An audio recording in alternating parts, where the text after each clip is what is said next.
ঢাকা, খতিব বাইতুস সালাম জামে মসজিদ, ইকবাল রোড, মোহাম্মদপুর, ঢাকা ও সাবেক ইমাম ও খতিব দারুল উলুম দেওবন্দ, ভারত। আল্লামা মুফতি হাবিবুল্লাহ মাহমুদ কাসেমি, মুহাদ্দিস, জামিয়া মাদানিয়া বারিদারা, ঢাকা, খতিব বাইতুস সালাম জামে মসজিদ, ইকবাল রোড, মোহাম্মদপুর ও সাবেক ইমাম ও খতিব দারুল উলুম দেওবন্দ। হযরতকে আমরা সবিনয় অনুরোধ করছি, হযরত অনুগ্রহপূর্বক আপনার মূল্যবান আলোচনা শুরু করুন। السلام عليكم ورحمة الله. وعليكم السلام ورحمة الله. الحمد لله نحمده ونستعينه ونستغفره ونؤمن به ونتوكل عليه ونعوذ بالله من شرور أنفسنا ومن سيئات أعمالنا. من يهده الله فلا مضل له ومن يضلل فلا هادي له. ونشهد أن لا إله إلا الله وحده لا شريك له. ونشهد أن سيدنا وسندنا ومولانا محمدا عبده ورسوله. أما بعد فأعوذ بالله من الشيطان الرجيم. بسم الله الرحمن الرحيم. وننزل من القرآن ما هو شفاء ورحمة للمؤمنين. صدق الله مولانا العظيم.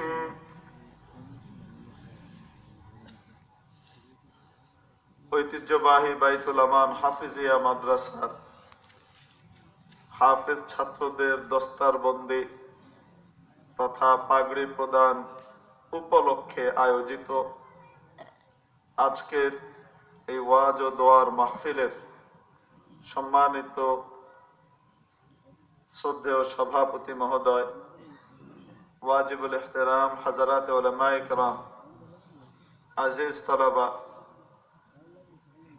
আল্লাহ এবং নবী প্রেমিক সর্বস্তরের তাওহীদি জনতা, আমাদের পর্দার আড়ালের সরলা, অবলা, সালেহা, দিনদার, মুত্তাকি, পরহেজগার মা বোনেরা, আল্লাহ রাব্বুল আলামিন হাদিসে কুদসিতে ইরশাদ করেন, বান্দা, আনতা তুরিদ ওয়া আনা উরিদ ওয়া লা ইয়াকুনু ইল্লা মা উরিদ। বান্দা, তুমিও একটা চাও, আমিও একটা কিছু চাই, হবে সেটাই যেটা আমি চাই। আপনারাও চেয়েছেন, আমরাও চেয়েছি। আমার সর্বজন শ্রদ্ধেয় এই অঞ্চল নয়, এই অঞ্চলে থাকার কারণে হয়তো ওনার দাম মূল্য আপনারা ঠিক মতো বুঝতেও পারবেন না, দিতেও পারবেন না। তার কারণ ঘরের মুরগি ডালের বরাবর বলে একটা কথা আছে। ঘরের মুরগি যেটা ঘর থেকে ধরে এনে জবাই করে খাওয়ায় মানুষ, এটা কিনা ডালের মতো লাগে। বাইরে থেকে কিনে আনলে ওইটার দাম তখন বোঝা যায় যে এটা মুরগি, এটার দাম এই। এখান থেকে তো আপনারা বুঝবেন না, হযরত মাওলানা কারি আব্দুর রউফ সাহেব দামাত বারাকাতুহুম শুধু আপনাদের অঞ্চলের না, ঢাকা না, সারা বাংলাদেশে সার্বিক দিক থেকে মিলিয়ে এইরকম একজন যোগ্য মানুষ, কোরআনের খাদেম এবং দেশ ও জাতির হিতাকাঙ্ক্ষী, একটি সমাজ বিনির্মাণকারী, একটি সমাজের মধ্যে আমূল পরিবর্তন সাধনকারী ব্যক্তি খুবই কমই খুঁজে পাওয়া যায়। গুমনাম থাকতে পছন্দ করেন, নিজেকে মিটিয়ে রাখতে পছন্দ করেন, এজন্য ওনার ফুঁফা শোঁসা আপনারা দেখেন না। ওনার চেয়ে ছোট ওনার ছাত্রের ছাত্র, এদেরকে আমি দেখেছি যে শোঁসা ধরে আসে, ওদেরকে দেখে মানুষ নারায়ে তাকবীর আল্লাহু আকবার বলে চিৎকার করতে থাকে। কিন্তু আসল জিনিস আর দামি জিনিস লেবেল লাগানোর পরিবর্তে নিজেকে লুকিয়ে রাখতেই বেশি পছন্দ করে। আল্লাহর কাছেও এই সমস্ত লোকের দাম অনেক বেশি হয়।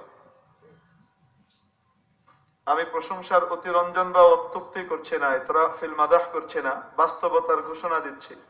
ওয়া আম্মা বিনি'মাতি রাব্বিকা ফাহাদ্দিস। প্রিয় উপস্থিতি, আল্লাহ রাব্বুল আলামিন কিছু কিছু বান্দাকে কেমন ভালোবাসেন রাসূল করিম সাল্লাল্লাহু আলাইহি ওয়াসাল্লাম বলেন, ইন্না মিন ইবাদিল্লাহি মান, আল্লাহর কিছু বান্দা এমন আছে, লাউ আকসামা আলাল্লাহি লা আবাররা, মাঝখানে কিছু বৈশিষ্ট্য বর্ণনা করেছে। চুল উস্কো খুস্কো, দেখতে সাধারণ মানুষের মতো, তেমন কোনো দাম মর্যাদা মানুষ দেয় না, কিন্তু আল্লাহর কাছে এত প্রিয়, এত মহব্বতের, যদি মুখ দিয়ে কিছু বেরিয়ে যায় আর বলে ফেলে, আল্লাহ কবুল করে ফেলেন, আল্লাহ সেটাকে পুরো করে ফেলেন। যদি শপথ করে কিছু বলে ফেলে, আল্লাহ নিজ দায়িত্বে সেটাকে পুরো করেন। সুবহানাল্লাহ। এরকম আরো অনেকে এখানে আলহামদুলিল্লাহ এরকম নেককার পরহেজগার মানুষ আছেন, যাদেরকে হয়তো কেউ তেমন দামও দেয় না, চেনেও না। হযরতের সাথে কথা হচ্ছিল, 10টার সময় আমাদের উঠার কথা, আমার এখানে মঞ্চে ওঠার কথা 10টায়। আমিও বলেছি ইনশাআল্লাহ 10টার আগে পৌঁছে যাব। যেখান থেকে রওনা করেছি সেখান থেকে এখানে এসে পৌঁছাইতে 20 থেকে 25 মিনিট লাগে, এর চেয়ে 1 মিনিটও বেশি লাগে। সেই জায়গাতে আসতে প্রায় সোয়া ঘন্টা পার হয়ে 1.5 ঘন্টা মতো গেছে। রাস্তাঘাট উড়াল দিয়ে তো আসতে পারবো না। সর্বশেষ যেখানে বাধার শিকার হয়েছি, বড় ধরনের বাধা, দাঁড়িয়ে আছি তো আছি, সেটা হলো নন্দীপাড়া ব্রিজ। হয় না অল্প কয়েকটা গাড়ি ভাই, ছুটতে মাত্র 1 মিনিট 2 মিনিটের সময় লাগে, কিন্তু কেউ ছাড় দিতে রাজি নেই। এই অবস্থাটাই পার হয়ে এসছে এতক্ষণ পর্যন্ত। বুঝছিলাম আল্লাহ রাব্বুল আলামিন বলেন, বান্দা তুমি চাও 10টায় উঠবা, সবাই চায় হুজুর 10টায় বসবে, তুমি চাও এটা, আমি তোমাকে 11টার আগ দিয়ে গিয়ে বসাবো, তুমি কি করবা? কি করো? পারা যাবে আল্লাহর সাথে? না। যেখানে এর আগে আলোচনা ছিল, ওখানে আলোচনা অর্ধেক রেখে চলে এসছে। এটা আপনাদেরকে বলি, আলোচনা অর্ধেক মানে পূর্ণাঙ্গ আলোচনা শেষ করার মতো সময় নেই। আমি বলছি ভাই এত সময় নাই, আমার সময় শেষ, আমার ওইখানে 10টায় উঠা লাগবে। এই জন্য যতটুকু আলোচনা হয়েছে আলহামদুলিল্লাহ আমরা এটার উপরে আমল করি, বাকিটা আল্লাহ তাআলা কি করবেন দিবেন। সামনে আরো আলোচক একজন আছে, বাকি দিয়ে চলে এসছে, তারপরেও পারেনি। এখন মাফ করা না করা আপনাদের ইখতিয়ার, কিছু বলার নেই। সবাই মিলে কারি সাহেব হুজুরকে খুব ঠাসাবেন, কি বলেন? হ্যাঁ, এই কারির বাচ্চা আমাদেরকে কি এক লোক এনে দিছে, নাউজুবিল্লাহি মিন যালিক। এই ধরনের বেয়াদবি করলে মৃত্যুর সময় ঈমান নসিব হওয়া মুশকিল আছে। কোন ব্যক্তি যদি কোন আলিমের সাথে অসম্মানমূলক আচরণ করে, এটা যে সোজা নবীর গায়ে লাগে। কারণ আলেম ওলামা সাধারণ মানুষের সম্পর্কিত নয়, আলেম ওলামা নবীদের ওয়ারিস। ঠিক কি ঠিক না? নিজের বাচ্চাকে যদি কেউ গালি দেয়, ওয়ারিসকে কেউ গালি দেয়, তাহলে বাপের গায়ে লাগে। এটি কথা আছে, হাতি কো ছেড়ো, হাতি কে বাচ্চে কো মত ছেড়ো। হাতিকে গুতাগাতি করলে হাতি কিছু বলে না, চুপচাপ থাকে, কিন্তু করি। কিন্তু হাতির বাচ্চার দিকে যদি কেউ একটু ছোট্ট একটু গুতা মারে, হাতি শুধু এটার প্রতিশোধ তুলে না, তাকে মারে, তার আশপাশে যা থাকে তোগুলাকে পাড়ায় শেষ করে, যেই গ্রামে থাকে ওই পর্যন্ত ধাওয়া করে পুরো গ্রাম তছনছ করে দেয় হাতির পা। এই জন্য নবীদের সাথে যাদের সম্পর্ক থাকে, এদের সাথে বেয়াদবের পরিমাণ, বেঈমানির মৃত্যু। ঠিক কি ঠিক না? সাবধান। বলছিলাম আমি আপনাদের সামনে যে আয়াত তেলাওয়াত করেছি, একটি মাদ্রাসার হাফেজ ছাত্রদের, হাফেজ কারা? যারা রবীন্দ্রনাথের বই মুখস্থ করেছে, হ্যাঁ, না। নজরুলের কবিতা গুচ্ছ মুখস্থ করে তারা না। কারা? কোরআন যারা কাল কোরআন মুখস্থ করে, আল্লাহর কোরআন, আল্লাহর কালাম মুখস্থ করে। ঠিক কি ঠিক না? এই কালাম কি জিনিস? সূরা বনী ইসরাঈলের 82 নম্বর আয়াতের কিছু অংশ আমি তেলাওয়াত করেছি। আয়াতে রব্বুল আলামিন বলেন, وَنُنَزِّلُ مِنَ الْقُرْآنِ مَا هُوَ شِفَاءٌ وَرَحْمَةٌ لِّلْمُؤْمِنِينَ। যে কোরআন আমি অবতীর্ণ করেছি, এই কোরআন ঈমানদারদের জন্য আরোগ্য, চিকিৎসা, সুস্থতা এবং রহমত। সুবহানাল্লাহ বলুন। আল্লাহ রাব্বুল আলামিন বললেন কোরআন হলো ঈমানদারদের জন্য শিফা এবং আরোগ্য। বোঝা গেল আমরা রোগী, ঠিক কি ঠিক না? কারণ যদি রোগ না হয় আরোগ্যের কথাই উঠবে না। অসুস্থতা না আসলে সুস্থতার প্রশ্নই আসে না, ঠিক কি ঠিক না? ব্যথা বেদনা না আসলে চিকিৎসারও কোনো প্রয়োজন পড়ে না, ঠিক কি ঠিক না? हर को जादर ते दवा जरवाद हर को जादर ते दवा जरवाद हर को जा पस्तस्त आबा जरवाद। যেখানে ব্যথা বেদনা হয় সেখানেই মলম রাখা হয়, যেখানে ক্ষতের সৃষ্টি হয় সেখানে অয়েন্টমেন্ট লাগানো হয়, ঠিক কি ঠিক না? আর জমিনের যে অংশ, সমতল জমিনের যে অংশের মধ্যে গর্ত হয়ে যায়, ক্ষত হয়ে যায়, সেখানেই আকাশের পানিগুলো এসে জমা হয়, ঠিক কি ঠিক না? আমরা রোগী।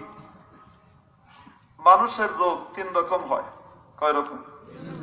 এক হলো শারীরিক রোগ, দৈহিক রোগ। সবাই জানেন, জ্বর হওয়া, মাথা ব্যথা, পেট ব্যথা, ঠ্যাং ব্যথা, মাজা বিষ, এই বিষ, এই বিষ, ক্যান্সার, যক্ষা, সব শারীরিক রোগ। দ্বিতীয় প্রকার রোগ হলো ঈমানি রোগ। আল্লাহর হুকুম মতো চলতে মন না চাওয়া, রাসূলের তরিকা মতো চলতে মন না চাওয়া, আল্লাহর হুকুমের বাইরে চলতে মন চাওয়া, এটাই হলো ঈমানি রোগ, ঠিক কি ঠিক না? এক কথায়। 3 নম্বর হলো ইশক, প্রেম, ভালোবাসার রোগ। কয় রকমের রোগ হয়? কোরআনে কারীম এই 3 রকম রোগের জন্যই চিকিৎসা। কোরআন দৈহিক রোগের জন্য চিকিৎসা, ঈমানি রোগের জন্য চিকিৎসা, এবং সাথে সাথে মানুষের প্রেম প্রীতি ভালোবাসার রোগেরও চিকিৎসা। মাওলা বললেন যে কোরআন অবতীর্ণ করেছি তা ঈমানদারদের জন্য চিকিৎসা এবং শিফা আর আরোগ্য। রোগ থাকা সত্ত্বেও যদি রোগের চিকিৎসা আর শিফা কোরআনের ভিতরে খুঁজে না পাই, তাহলে এটা কোরআনের দোষ নাকি আমাদের দোষ? ঠিক কি ঠিক না? বলছিলাম কোরআন দৈহিক রোগেরও চিকিৎসা। সহিহ বুখারী সহকারে হাদিসের বহু কিতাবের ভিতরে এই ঘটনা এসেছে। একটি হাদিস, রাসূলুল্লাহ সাল্লাল্লাহু আলাইহি সাল্লামের সাহাবায়ে কেরামের একটি জামাত রাসূলের দ্বীনের মিশন নিয়ে মরুভূমির মধ্য দিয়ে এগিয়ে যাচ্ছেন। প্রতিমধ্যে একটি যাযাবরদের গ্রাম পড়ল। যাযাবর চিনেন তো?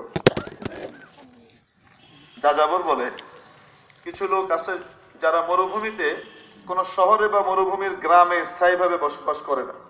এরা মরুভূমির এই অঞ্চলে 2-3 মাস থাকে, তারপরে আবার পুরো গ্রুপ সহকারে বাল বাচ্চা সহ, খেতাবালি সহ আবার চলে যায় 10-15 মাইল দূরে। ওখানে গিয়ে আরো 4-5 মাস থাকে, আবার ওখান থেকে চলে যায় 4-5 মাস পরে আবার 50-60 মাইল দূরে আরেক জায়গায়। এইভাবে মরুভূমির ভিতরে চক্কর লাগায় লাগায় এরা থাকে। এদেরকে যাযাবর বলে। আমাদের বাংলাদেশে এটার কাছাকাছি একটা দল আছে, কাছাকাছি, হুবহু না, বৈজ্ঞানিক আছে না নাই? এদের ঘর সংসার, তল্পি তল্পা, খানদান সবকিছু কোথায় থাকে? থাকে। আমাদের দেশে এরকম। আমেরিকাতে এই ধরনের এক দল আছে, জিপসিদের দল। এদেরও পুরা খানদান। এরা কার্নিভাল নিয়ে ঘুরতে থাকে। বড় ট্রেইলার, এই ট্রেলারের ভিতরে বাসা বাড়ি সবকিছু আছে ট্রাকের ভিতরে। এই নিয়ে ট্রাকের বহর নিয়ে এরা এখান থেকে ওই অঞ্চলে যায়, এখান থেকে ওই অঞ্চলে যায়, যেখানে যায় সেখানে সার্কাস দেয়। সার্কাসের মালপত্র, সামান, হাতি ঘোড়া সব এদের ভিতরে দেয়। তো যাই হোক, এরকমই আরবদের যাযাবরদের এক গ্রাম ছিল একটা জায়গাতে। এটা স্থায়ী না অস্থায়ী? এটা থাকে কই? অস্থায়ী জায়গায়। এটা একটু গরম, তুমি কিছু দাও না কাকা। সে কখন থেকে ঠান্ডা দিনে 2 বার হাত দিয়েছে, তুমি বুঝো না? এতক্ষণ দৌড়াই এসে গরম লাগছে, এখন বসে যখন একটু স্থির হয়েছে, এখন ঠান্ডা এসে কি করতেছে? সালমান কি দিচ্ছে, আমি আসি। তো বলছিলাম, প্রতিমধ্যে যাযাবরদের এক গ্রাম পড়লো। ঘটনাচক্রে সাহাবায়ে কেরাম যখন এদিক দিয়ে চলে গেলেন, তার পরপরই যাযাবরের ওই গ্রামের সর্দার যে আছে, গোত্রপতি, তাকে মরুভূমির বিষাক্ত সাপ দংশন করলো। আপনাদের এই অঞ্চলের সবচেয়ে বিষাক্ত সাপের নাম কি? জাতি সাপ, হ্যাঁ, জাতি সাপ, কি সাপ? জাতি সাপ, গোখরা, জাতি সাপ, জাতি সাপ, গোখরা সাপ, কোন অঞ্চলে ফানক সাপ, হ্যাঁ, কোন অঞ্চলে কুলিং সাপ, ওই যশোর কুষ্টিয়া অঞ্চলে। এসবে একই জিনিস, এক এক জায়গায় এক এক নাম হয়েছে। জি, কোবরা, গোখরা, কেউটে, দাঁড়াস, এগুলো ভয়াবহ রকমের বিষধর সাপ, ঠিক কি ঠিক না? তো মরুভূমির এক বিষাক্ত সাপ ওই সর্দারকে দংশন করেছে। বাংলাদেশের দাঁড়াস আর সৌদি আরবের দাঁড়াস, এই দুইটার বিষের ভিতরে আকাশ পাতাল তারতম্য। তার কারণ হলো আল্লাহ তাআলার একটি রীতি আর নিয়ম হলো, যেই প্রাণী যে অঞ্চলে বসবাস করে সেই অঞ্চলের মাটি, সেই অঞ্চলের বাতাস, সেই অঞ্চলের আবহাওয়া, ওই আবহাওয়া এবং মাটির প্রভাব ওই অঞ্চলের প্রাণীর মধ্যে পড়ে। বাংলাদেশের মাটি শক্ত না নরম? হুজুর শক্ত তো, চৈত্র মাসে ফেটে যায়। আর জ্যৈষ্ঠ মাসে যখন বৃষ্টি হয় তখন আর হাঁটা যায় ফেঁক কাদায়, হ্যাঁ, পুরা কাদা হয়ে যায়, নরম হয়ে যায়। এই দেশের আবহাওয়া আর্দ্র, ময়েশ্চার আছে।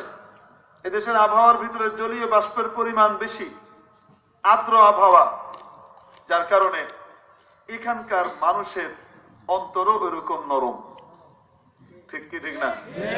শক্ত না নরম? আরে শক্ত না, বহুত নরম।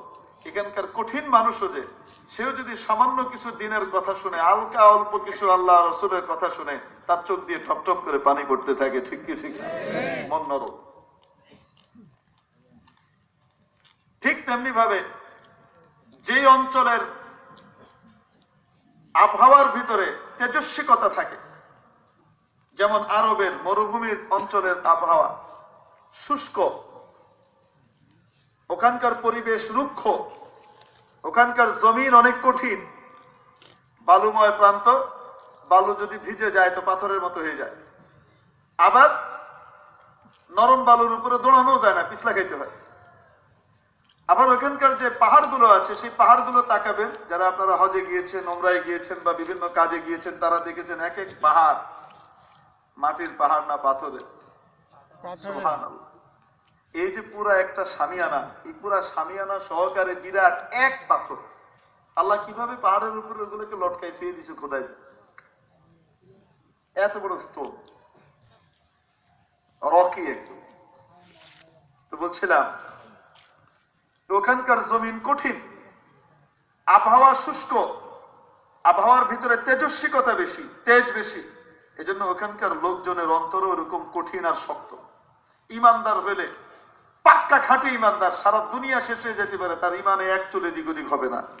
সাহাবায়ে কেরাম, ঠিক কি ঠিক না? ঠিক তদ্রুপ ওইখানকার বেঈমান যেটা কাফের, ওইটাও ওই রকম বেঈমান যে দুনিয়ায় ইতিহাসে ওইরকম বেঈমান খুঁজে পাওয়া মুশকিল, এরকম কঠিন।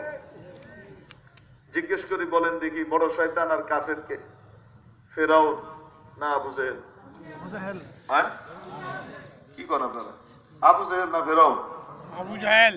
আবু জেহেল। এখানকার লোকটা বড় সচেতন। আমি আরেক জায়গায় জিজ্ঞেস করছি, এরা কেউ ফেরাউন বেশি? চুপ করে গেছি। মাশাআল্লাহ, বোদ্ধা মহলের সামনে কথা বলতে মজা লাগে। আবু জেহেল কট্টর বেশি শয়তান। কিভাবে? ফেরাউনকে যখন আল্লাহ রাব্বুল আলামিন লোহিত সাগরে ডুবিয়ে মারেন, মৃত্যুর আগ মুহূর্তে, প্রত্যেকটা মানুষ মৃত্যুর আগ মুহূর্তে, প্রতি মানুষ যার জান কবজ হবে, সে আখিরাতে কোথায় থাকবে তার সেই জায়গাটা তাকে দেখিয়ে দেওয়া হয়। আপনিও দেখবেন, আমিও দেখব, সবাই দেখবে। ফেরাউনের সামনে যখন মৃত্যু অবধারিত হিসেবে সামনে এসে গেল, আখিরাতের দৃশ্য উন্মোচিত হয়ে গেল, ফেরাউন সাথে সাথে ঈমান এনে বলে ফেললো, ইন্নী আমানতু বিল্লাযী আমানাত বিহি বানু ইসরাঈলা ওয়া আনা মিনাল মুসলিমিন।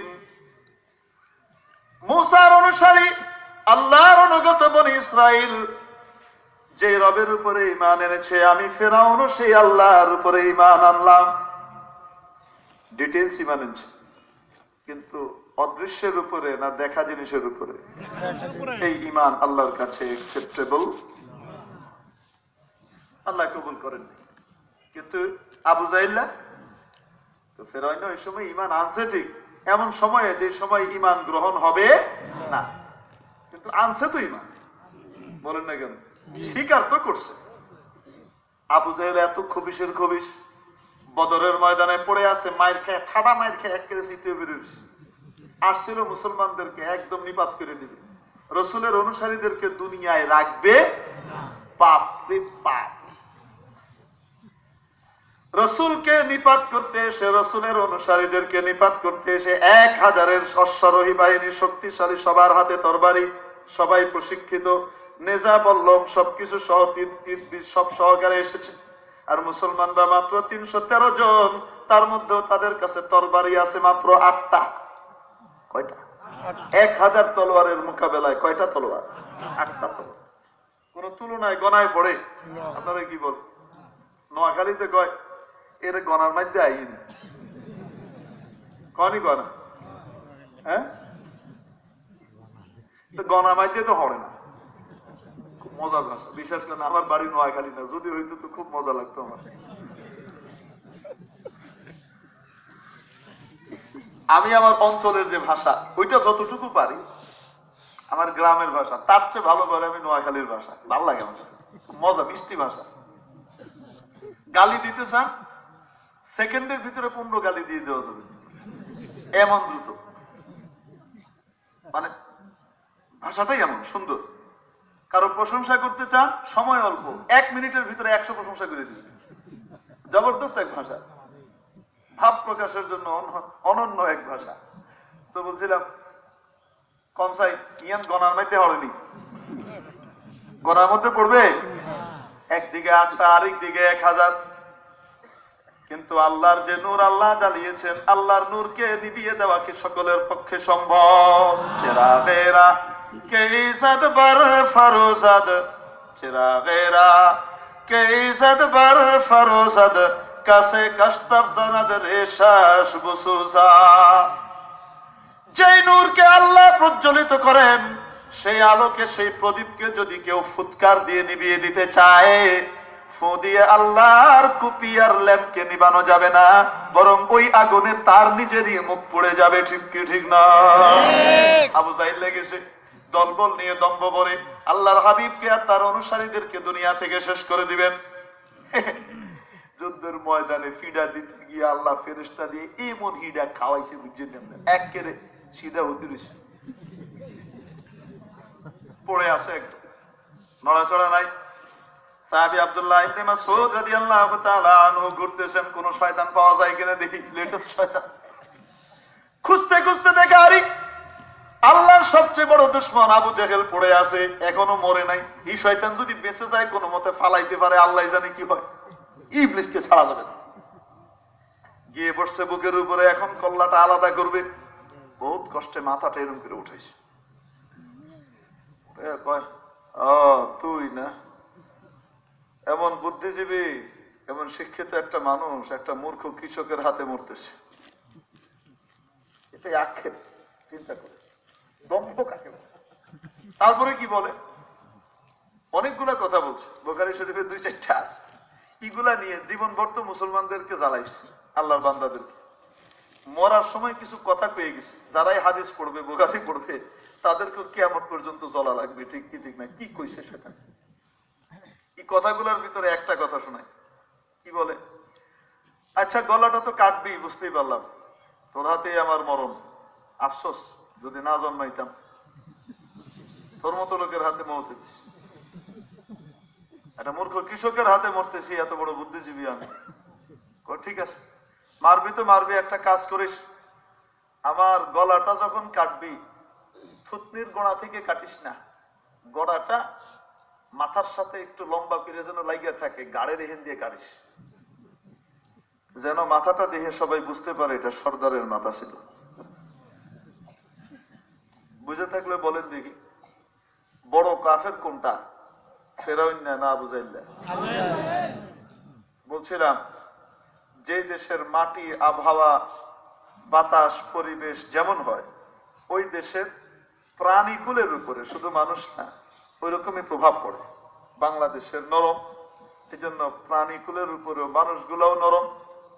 ওখানকার আবহাওয়া কঠিন, মানুষগুলাও কঠিন। এখানকার যে প্রাণী সাপ, বিষধর সাপ, সে যতই বিষাক্ত হোক না কেন, তার তুলনায় কম করে হলো 10 টাইম বিষাক্ত আরবের মরুভূমির সাপ। ঠিক কি ঠিক না? এখন আরবের মরুভূমির বিষাক্ত সাপ দংশন করেছে। ওঝা সহকারে যারা আছে ট্রিটমেন্ট করেছে, ডাক্তার যারাই ছিল, কোনো কাজ হয় না। সারা রক্তে বিষ ছড়িয়ে পড়েছে, রক্ত কণিকায় বিষ ছড়িয়ে পড়েছে, ব্রেন অ্যাটাক করেছে, হার্টের উপরে ক্রিয়া করছে, কলিজার মধ্যে আসর করছে, এবং সাথে সাথে তার লাংকেও আক্রান্ত করেছে, তার ফুসফুসও আক্রমণ করেছে। মরার দ্বার প্রান্তে নাক মুখ দিয়ে ফেনা বের হচ্ছে, চোখ উল্টিয়ে গেছে এবং সাথে সাথে বেহুশ হয়ে গেছে। মৃত্যুর পূর্বক্ষণে সাধারণ মানুষের জান বের হওয়ার আগে যে প্রচন্ড খিঁচুনি হয়, হাত পার রগগুলা চিপে খিঁচুনি দিতে থাকে, ওই শেষ মুহূর্তের খিঁচুনি চলছে। একজন আত্মীয় বলল, কিছুক্ষণ আগে এখান দিয়ে কিছু ভালো মানুষদেরকে যেতে দেখলাম, দেখে মনে হলো ভালো। আরে ওদের কাছে জিজ্ঞেস করো, কোন ঝাড়ফুঁক তো থাকতেও পারে, হতে পারে তাদের কোন ঝাড়ফুঁকে মৃত প্রায় ব্যক্তিটি বেঁচে যাবে। দাওয়াত দিয়ে আনা হলো ওনাদেরকে ধরে। ওই জামাতের যে আমির সাহেব ছিলেন, উনিও রসুলের সাহাবী। উনি দেখলেন একে বাঁচানো এক ধরনের অসম্ভব, প্রাণ বের হওয়া 1-2 ব্যাপার। কিন্তু আল্লাহর কালামের উপরে সাহাবীর পূর্ণ ঈমান ছিল। ঠিক কি ঠিক না? আল্লাহ বলেছেন কোরআনে কারীম, যে নাজিল কোরআন আমি নাজিল করেছি তা ঈমানদারদের জন্য শিফা। সাহাবী কোরআনে কারীমের প্রথম সূরা সূরাতুল ফাতিহা 7 বার তেলাওয়াত করলেন, পাঠ করলেন, এবং এই দংশিত রোগীর দংশনের জায়গাতে একটু ফু দিয়ে দিলেন, আরেক রিওয়ায়াতে আসে একটু লালাও লাগিয়ে দিলেন। আল্লাহর অপার কুদরত, সকল মানুষ সচক্ষে দর্শন করলো। যে লোকটি মৃত্যুর দ্বার প্রান্তে পৌঁছিয়ে গেছিল, সারা শরীর বিষে কালো হয়ে গেছে, নীল হয়ে গেছে, সেই লোকটা মুহূর্তের ভিতরে কেমন যেন নড়াচড়া দিয়ে উঠলেন। বিষের ক্রিয়া কেটে গিয়ে পূর্বের রং ফিরে আসলো, এবং অল্প সময়ের মধ্যে এই ব্যক্তি সুস্থ হয়ে গেলেন। তো কোরআনে কারীম দৈহিক রোগের জন্য শিফা। ঠিক কি ঠিক না? আরে কোরআন পড়েও ফু দেওয়া লাগে না। যদি কেউ কোরআনের উপরে আমল করে, কোরআনের উপরে আমল মানে রসুলের সুন্নতের উপরে আমল। বলে হুজুর এটা কি বলে? আম্মা জান আয়েশা সিদ্দিকা রাদিয়াল্লাহু আনহাকে জিজ্ঞাসা করা হলো, আম্মা জান, আল্লাহর হাবিবকে তো দেখি নাই, পরবর্তীতে ঈমান কবুল করেছি, বাইরে থেকে এসেছি। কাইফা কানা রাসূলুল্লাহ সাল্লাল্লাহু আলাইহি ওয়াসাল্লাম, আল্লাহর নবী কেমন ছিলেন? আম্মা জান আয়েশা উত্তর দিলেন, তুমি কি কোরআন পড়ো নাই? উত্তর দিচ্ছেন, অ্যানসার দিচ্ছেন বাই কোশ্চেন। তুমি কি কোরআন পড়ো নাই? উনি বললেন, হ্যাঁ কোরআন তো অবশ্যই পড়েছি। আম্মা জান বললেন, মাথা থেকে পা পর্যন্ত নবী মুহাম্মদুর রাসূলুল্লাহ কোরআনের প্রতিচ্ছবি ছিলেন। কোরআনের যে আমলগুলো নবী সবগুলোকে জীবনে বাস্তবায়ন করেছেন। ঠিক কি ঠিক না? নবীর আমলগুলোকে সুন্নত বলে। ঠিক কি ঠিক না? তাহলে কোরআন মানে সুন্নত, সুন্নত মানে কোরআন। ঠিক কি ঠিক না? যে ব্যক্তি কোরআন অনুযায়ী আমল করে, মাথা থেকে পা পর্যন্ত, ভেতরে বাইরে, নিজের ব্যক্তি, পরিবার, সমাজ, রাষ্ট্র, সর্বক্ষেত্রে আল্লাহর এই কোরআনের উপরে আমল করতে চায়, রসুলের সুন্নাহকে বাস্তবায়ন করতে চায় এবং মেহনত করে, এমন ব্যক্তি কোরআন পড়েও ফু দেওয়া লাগে না। তাদের সাধারণ কথা এবং তাদের মুখের কথা আর হাতের লেখার ভিতরে, সাধারণ লেখার মধ্যেও কোরআনের ক্রিয়া দেখা যায়। ঠিক কি ঠিক না? আজ থেকে প্রায় 650 বছর আগেকার ঘটনা। বিখ্যাত একজন আলেম ছিলেন আল্লামা আব্দুর রহমান ইবনে আহমদ আল জামি রহমতুল্লাহ আলাইহি। মুতাওয়াফা 898 হিজরি। ভুল হইতে পারে, এই কিতাব তো আর পড়াই না, সেই পড়ার জমানায় পড়ছে। মুতাওয়াফা 898 হিজরি ইন্তেকাল করেছেন। 898 মানে 900 হিজরির 2 বছর আগে ইন্তেকাল করেছেন। তার মানে 800 থেকে 900-র ভিতরে ওনার কি ছিল? জীবনকাল ছিল। হিসাব করেন, এখন চলছে কত? 1400-র উপরে। তার মানে আজ থেকে কয়শো বছর আগে, প্রায় 650 বছর আগেকার ঘটনা। বহুত বড় আলেম ছিলেন, সত্যিকারের খাঁটি আশিকে রসুল ছিলেন। আমাদের দেশের নকল আশিকে রসুল না, বুঝেন আপনারা? নকল আশিকে রসুল বুঝেন? আশিকে রসুল মানে কি? রসুলের প্রেমিক। প্রেমিক 2 রকম। প্রেমিক কয় রকম? 2 রকম হয়। বলবো? আরিফে রুমি রহমতুল্লাহ আলাইহি লাইলি মজনুর ঘটনা বলছেন। কার ঘটনা? লাইলি মজনুর, বাস্তব ঘটনা। লাইলির সাথে যে মজনুর প্রেম ছিল, আপনারা কে কে জানেন না? হাত উঠান। এক মুরব্বী হাত উঠাইছে, সাথে সাথে নামাই ফেলছে। লাইলি মজনুর ভিতরে প্রেম ছিল না ছিল না? আরে প্রেম জগতের কিংবদন্তি এই 2 জন। এমন অদ্ভুত অদ্ভুত ভালোবাসা এদের ভিতরে ছিল, এমন বহিঃপ্রকাশ এবং এমন পাগলামি করেছে, ইতিহাসে নজির হয়ে রয়েছে। ঠিক কি ঠিক না? এই মজনু লাইলির আশেক, লাইলার জন্য পাগল। লাইলার বাপ ঘর বন্ধ করে দিয়েছে, লাইলার জন্য বাইরে যাওয়া নিষেধ। মজনুর সাথে কোনো সাক্ষাৎ করা যাবে না। মজনু তো পাগল, দেখা করতে পারে না, জঙ্গলে চলে গেছে দেখা করতে না পেরে। কষ্ট পেতে পেতে আর সহ্য হয় না, এই জন্য লাইলার দেশেই থাকবে না, থাকলে কষ্ট। জঙ্গলে থাকে, বনে বাজারে থাকে। আর লাইলা, তার ভিতরেও প্রেমের মাত্রা কম না বেশি? হ্যাঁ, মজনুরটা বেশি প্রকাশ পায়, লাইলারটা কম প্রকাশ পায়। কিন্তু মনে রাখবেন, ভালোবাসা প্রথম প্রেমিকের হৃদয়ে আসে নাকি যাকে ভালোবাসে তার হৃদয়ে আসে? अरे इश्क़े अव्वल दर दिले माशूक़ पैदा मिशवाद, इश्क़े अव्वल दर दिले माशूक़ पैदा मिशवाद, ताना सोज़द शमा के परवाना शहदा मिशवाद, ताना सोज़द शमा के परवाना शहदा मिशवाद। ভালোবাসা প্রথম প্রেমাস্পদের হৃদয়ে আসে, তারপরে তার প্রেমের আগুনের ছাঁচ যে ব্যক্তি ভালোবাসে তার হৃদয়ে লাগে। ঠিক কি ঠিক না? মানুষ কি দেখে? যখন মোম জ্বলে, কি জ্বলে? মোম জ্বলে। মোমের জন্য পাগল হয়ে সমস্ত ছোট ছোট পোকাগুলা মোমের উপরে ঝাঁপিয়ে পড়ে নিজের জান দিয়ে দেয়, দেয় না? দেয় না? এত ভালোবাসে মোমকে। কিন্তু বলেন দেখি, ওই পতঙ্গ ততক্ষণ পর্যন্ত মোমের জন্য পাগল হয় না, মোমের উপরে নিজেকে বিলিয়ে দেয় না, গরম মোমের ভিতরে ঢুকে নিজেকে জ্বালিয়ে দেয় না, যতক্ষণ পর্যন্ত মোম নিজের শরীরে আগুন জ্বালিয়ে নিজেকে তিলে তিলে নিঃশেষ না করে। ঠিক কি ঠিক না? তো লায়লার হৃদয়ের মধ্যে প্রেমের ঝড় চলে, কিন্তু স্থির, অস্থির না। কি? স্থির, চুপে চুপে থাকে সে। সে তার মায়া জাগা মতো দেখায়। ফালাফালি বেশি করে না কম? বাপ বুঝতে বুঝতেই সময় গেছে গেছে, লায়লা যে আমার এটাও যে মজনুরে ভালোবাসে, হে মনে করতো শুধু মজনুই পাগল। পরে দিয়ে খাইছে কাম, আমার এটা তো আরো বেশি, কিন্তু বোঝা যায় না বাইরে। হয় না? হয় না? अरे कह रहा है मौज दरिया ऐ समंदर क्यों सुकूत, कह रहा है मौज दरिया ऐ समंदर क्यों सुकूत, जिसमें जितना ज़र्फ है वो उतना ही खामोश है। নদীর তরঙ্গমালা, নদীর মধ্যে স্রোতের দৌড় দেখা যায় কি যায় না? কত কিলবিল করছে, লাফালাফি করছে, তরঙ্গমালা দেখা যায়। নদী জিজ্ঞেস করে, নদীর পানি জিজ্ঞেস করে সাগরকে, ও সাগর, তোমার মধ্যে কোনো অস্থিরতা দেখি না, এত শান্ত কেন?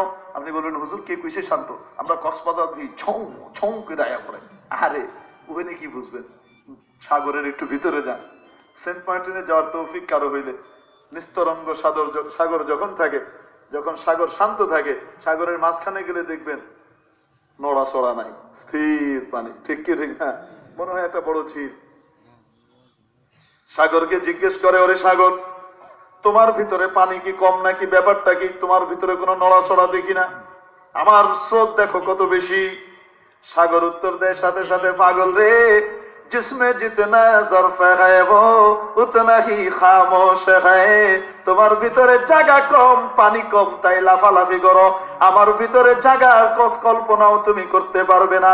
পৃথিবীর 4/3 আমার জায়গা, এর ভিতরে পানির পরিমাণ তুমি কল্পনা করবে কিভাবে? এই জন্যই তো অত্যন্ত স্থির এবং চুপচাপ দেখা যায়। উত্তর দিয়েছে সাগর। তা লাইলার ভিতরে ইশক প্রেমের জ্বালা আছে না নাই? আর রুমি রহমতুল্লাহ আলাইহি ঘটনা বয়ান করতেছেন। এখন লায়লা তার এক চাকরকে হাত করছে, বাউ করছে, আহারে আমার মজনু কেমন আছে। এই আহারের ভিতরে মজনুর 3-4 দিনের লাফালাফি এক আহারের ভিতরে। ঠিক কি রে? আহারে কেমন জানি আছে। প্রত্যেক দিন সকাল 9টায় তোমাকে আমি এক জাম বাটি ভর্তি দুধ দিব, এই দুধটাকে তুমি নিয়ে যাবা, আমার মজনুকে খাওয়াই আসবা, তাহলে পুরস্কার আছে। এখন এই বলে, আপা যান, আমি তো মজনু সাহেবকে চিনি না। পাগল কোথাকার, মজনুকে সারা দেশের মানুষ চিনে, কাউকে জিজ্ঞেস করলেই দেখাই দিবি। বলুন থাকেন কোথায়? ঠিকানা জঙ্গল। মনে মনে করে খাইছে, জঙ্গলের ভিতরে কোনো পাড়াও নাই, মহল্লাও নাই, হোল্ডিং নাম্বারও নাই, সিটি কর্পোরেশনের নাম্বারও নাই, কোন কোন জায়গায় খুঁজবো? খুঁজতে খুঁজতে গিয়ে বাঘের গুয়ার ভিতরে ঢুকলে তখন কি হবে? বড় পেরেশান। আবারও নাকচ করতে পারে না। আচ্ছা ঠিক আছে। যখন লায়লা কথা বলতেছিল কার সাথে? এই চাকরের সাথে।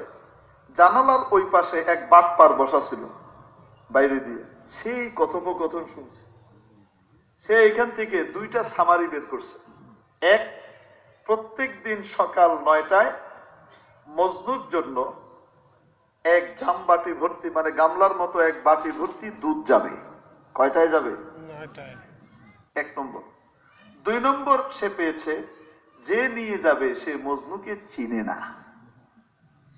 মনে মনে বলে, ফ্রি ফ্রি দুধ খাওয়ার এক বিশাল সুযোগ পাওয়া গেল। আসল মজনুর কাছে যাওয়ার আগেই রাস্তায় কি করব? হাইজেক করে ফেলবো। বুঝছেননি আপনারা? এরকম কিছু হাইজেকার এই দুনিয়াতে এখনো আছে না নাই? পরে কম, শুধু শুনে নাগে। এখন ওই বেটা জানে দুধ যাবে কয়টায়? বলেন। সে 9:45টার সময় জঙ্গলে ঢোকার রাস্তার মধ্যে ঢুকেই একটু সামনে আগাই এক পাশে বয়ে রইছে। বইয়া চুলগুলাকে এরকম করে ফাঁকাইছে, দড়ির মতো ফাঁকাইয়া জটা লাগাইছে। কি করছে? জটা লাগাইছে। জটার উপরে কিছু ধুলাবালিও দিছে। বুঝছেন? শিকল একটা লয়ে গেছে। এই শিকল জামা খুললে কি করছে? শিকল পেঁচাইছে শরীরে। আর কিছু লাল শালু টালু লইয়ে একটা ডান্ডার আগায় খাড়া করাইছে, 3 কোনায় 4 শালু, আর একটা লাগাইছে সবুজ শালু, আর গায়ের ভিতরে কিছু লাল শালু লাগায় বয়ে দিছে। বইয়ে আওয়াজ ছাড়ে, অহ লায়লা। কি করে?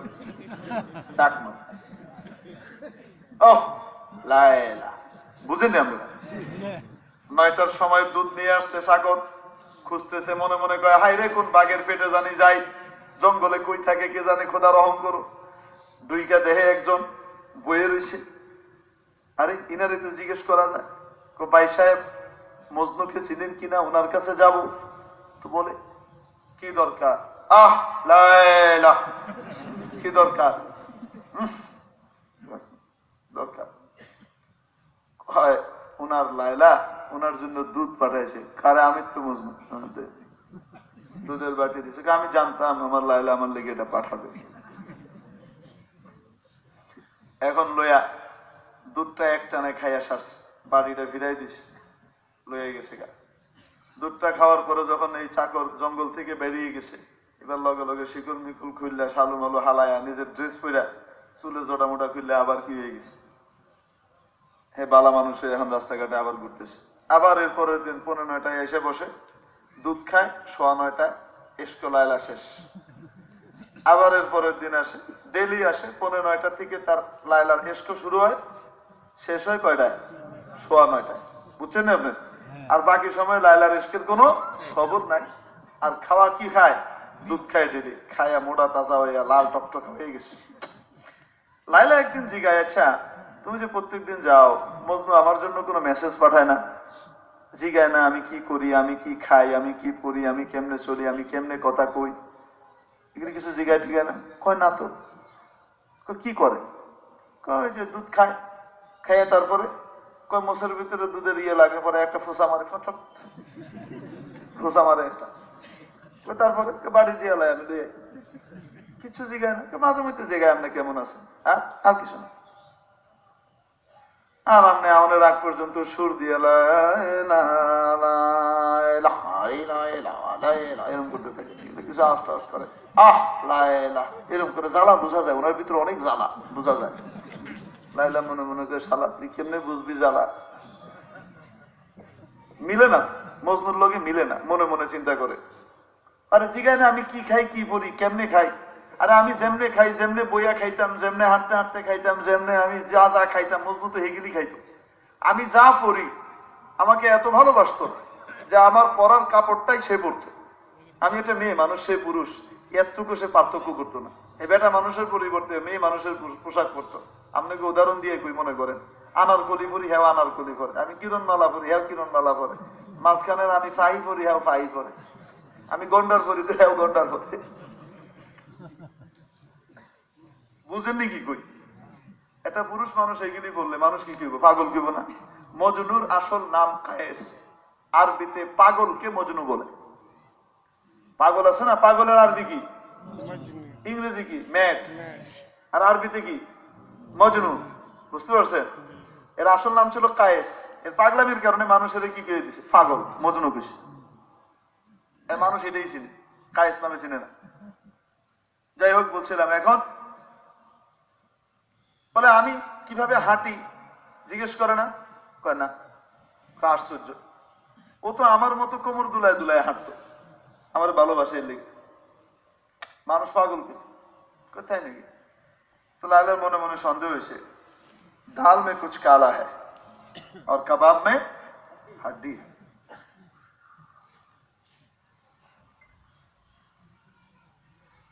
এখন লায়লা এর পরের দিন করছে কি, এই বড় এক ছুরি দুধ না দিয়ে খালি বাটির ভিতরে ঢুকাই দিছে আর উপর দিয়ে রেখে দিছে। দেখে গেছে এটা লইয়ে যাবা, যাই বলবা লায়লা মৃত্যু সজ্জায় আছে, যে কোনো সময় মারা যাবে। আজকে দুধ পাঠাইতে পারে নাই, ডাক্তার বলছে তাকে বাঁচাইতে হলে আরেকজন মানুষের তাজা রক্ত দেওয়া লাগবে। আর ওই জমানায় যেহেতু ব্লাড ট্রান্সফিউশনের, একজনের রক্ত আরেকজনের শরীরে দেওয়ার আধুনিক যে সিস্টেম, এগুলো ছিল নাকি? এগুলো তো ছিল না। কিসের ক্রস ম্যাচিং আর কিসের কি? যাই হোক, শেষ পর্যন্ত কি করতে হয়তো ওই সময় কেউ কাউকে রক্ত দিলে নিজের জীবন বিপন্ন করে দেওয়া লাগতো। যে রক্ত কেটে দিত তার এটাকে সামাল দেওয়া বন্ধ করা বহুত মুশকিল, এরকম ছিল অবস্থা। যে বলবা যে লায়লার রক্ত লাগবে, কিন্তু লায়লার জন্য কেউ রক্ত দিতে রাজি নাই। নিজের জীবনকে কে হুমকির সম্মুখীন করবে? এখন নিয়ে গেছে 9:15 তো উনি জটা লাগায় হাজির হয়ে গেছেন, বুঝেন না? ওহ লায়লা, ওহ লায়লা করতেছে। আঙ্গ দেয় না কিছু, হক মাওলা। ক্যাটাগরি সিস্টেম এক প্রায়। যাই হোক, লয়ে গিয়ে হাজির হয়েছে, গিয়ে বাটি দিছে। তো নকল মজনু তো জানে ভিতরে কি দুধ। কাপড় উঠাইছে, উড়াইয়া এটা দেখা, ছুরি দেখা কই ঘটনা রক্ত লাগে।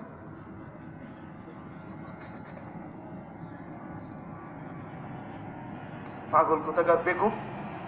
জানোস না মজনু দুই রকম? মজনু দুইজন, একটা হলো দুধ খাওয়াই না মজনু, আরেকটা হলো রক্ত দেয় না মজনু।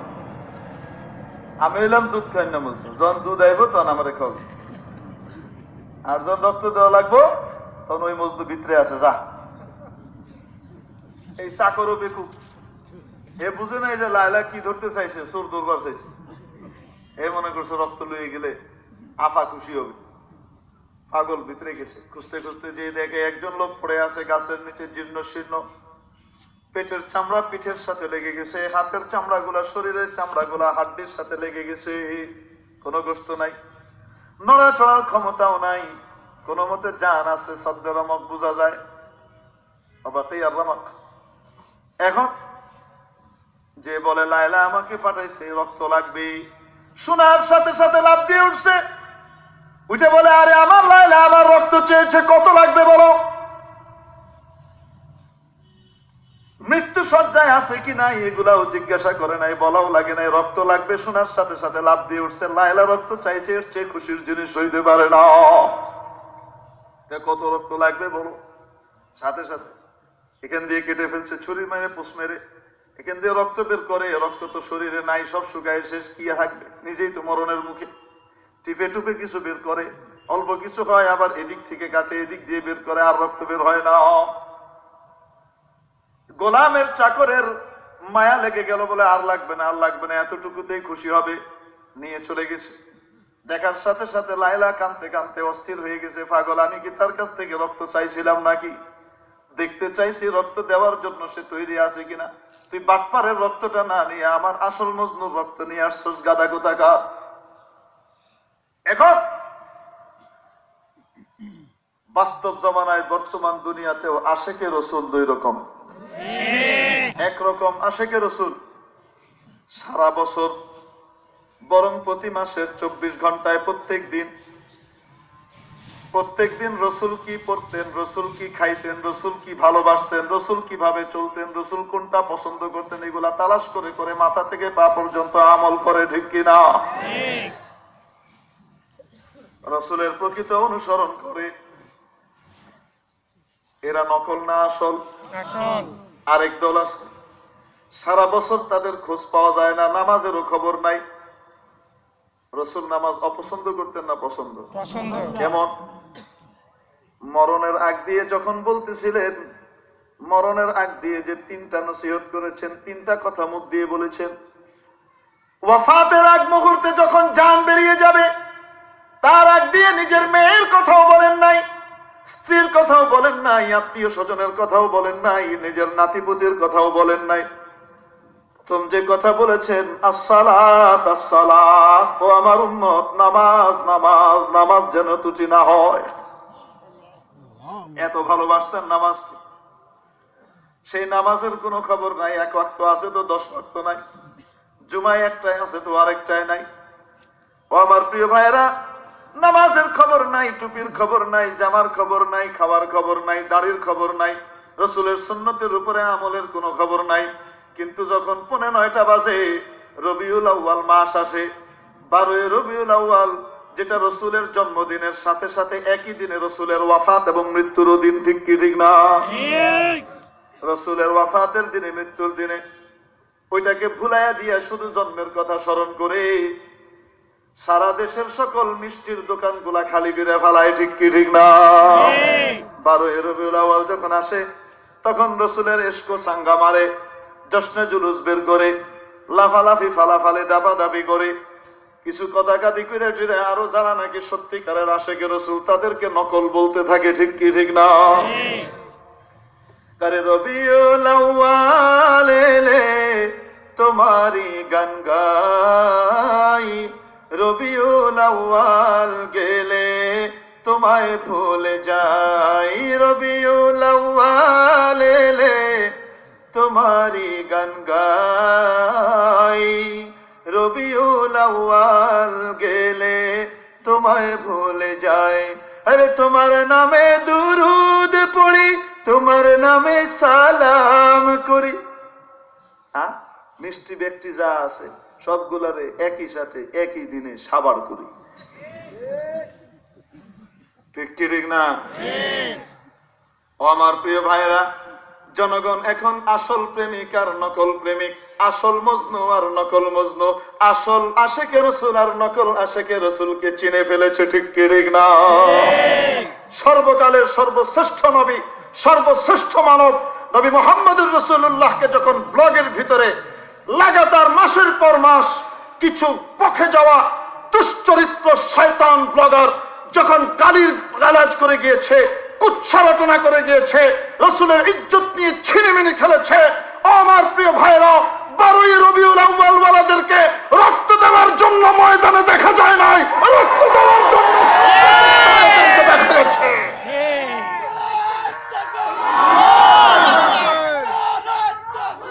আল্লাহু আকবার।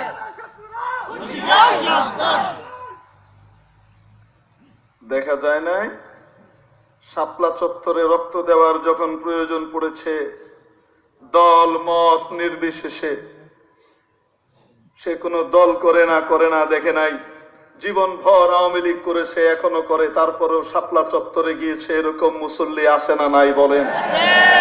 আমার নিজের চোখে দেখা, আমার নিজের মসজিদের সেক্রেটারি আজম্মা আওয়ামী লীগ করে, কিন্তু তারপরেও নবীর অপমান সহ্য করে নাই, রক্ত দেওয়ার জন্য 5ই মেতে তাদেরকে শাপলা চত্বরে পাওয়া গেছে। ঠিক কি ঠিক না?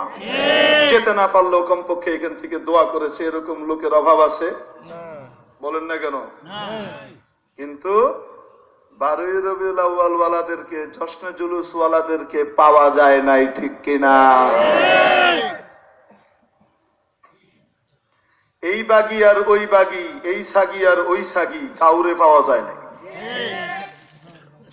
ঠিক কি ঠিক না? এজন্য আশেকে রসুল 2 রকম, আসল আশেকে রসুল আর নকল আশেকে রসুল। ঠিক কি ঠিক না? এই অবস্থায় নারাজ হইলেন আমার কথায়? একটু তিতা কথা কইলাম আর কি, এতক্ষণ তো মিডাই কইছি, হেডি দিয়ে ডাকতালাম।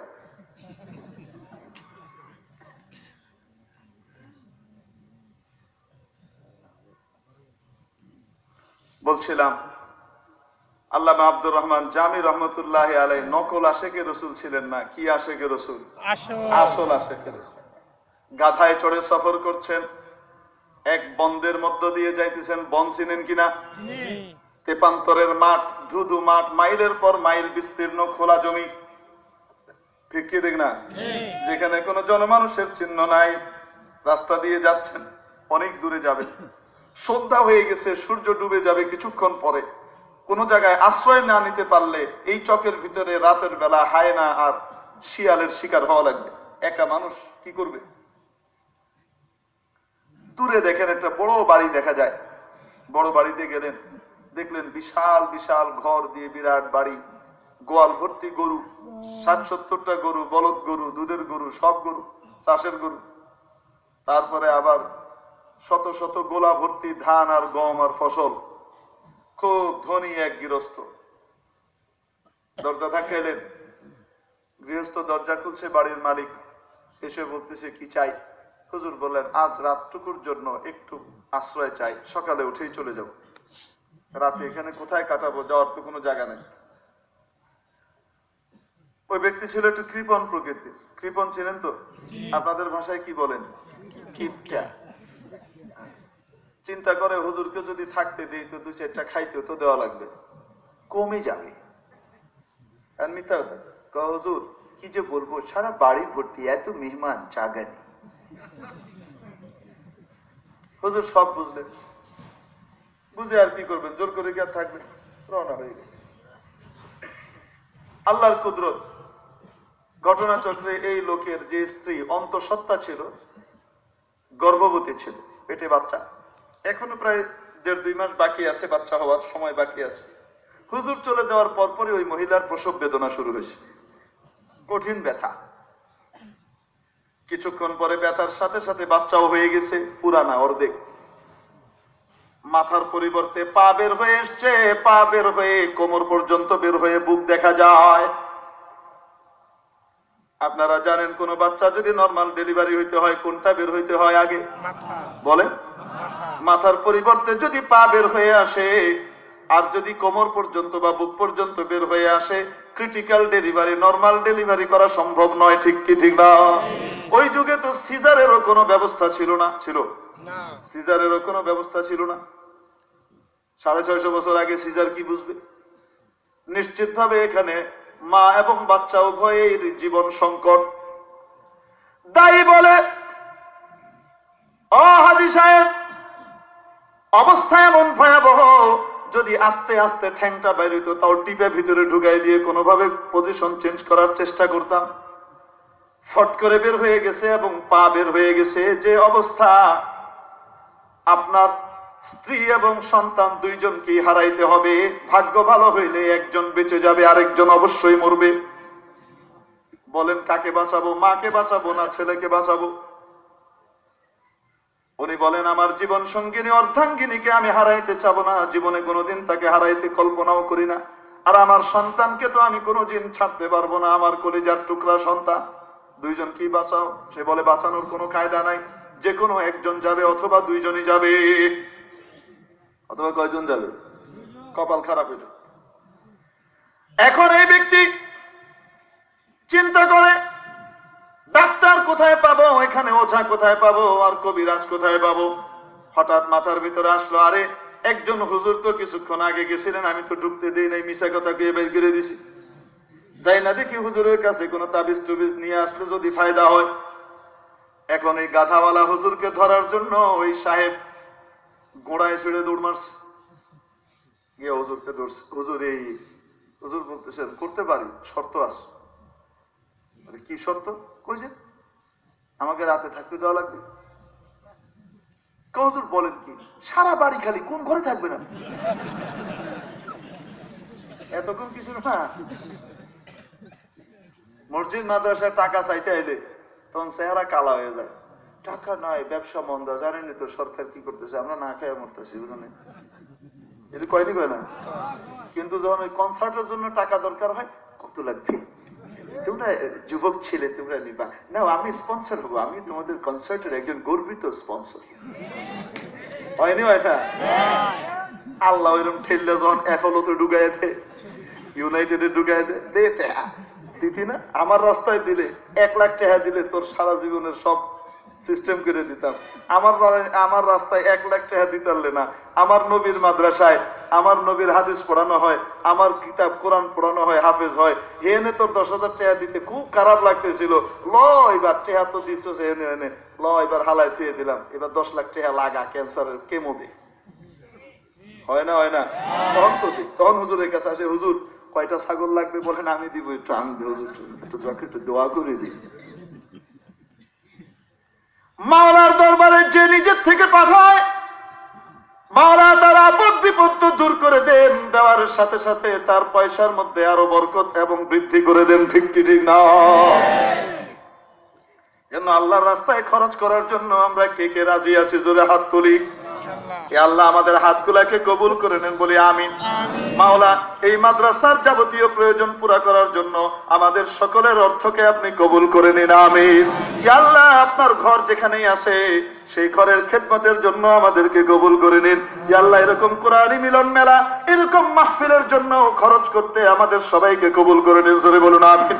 ও মাওলা এরকম জান্নাতের বাগান কায়েম করার জন্য যত অর্থ লাগে, যত টাকা লাগে, মাওলা আমার থেকে আপনি কবুল করে নেন, জোরে বলে আমিন।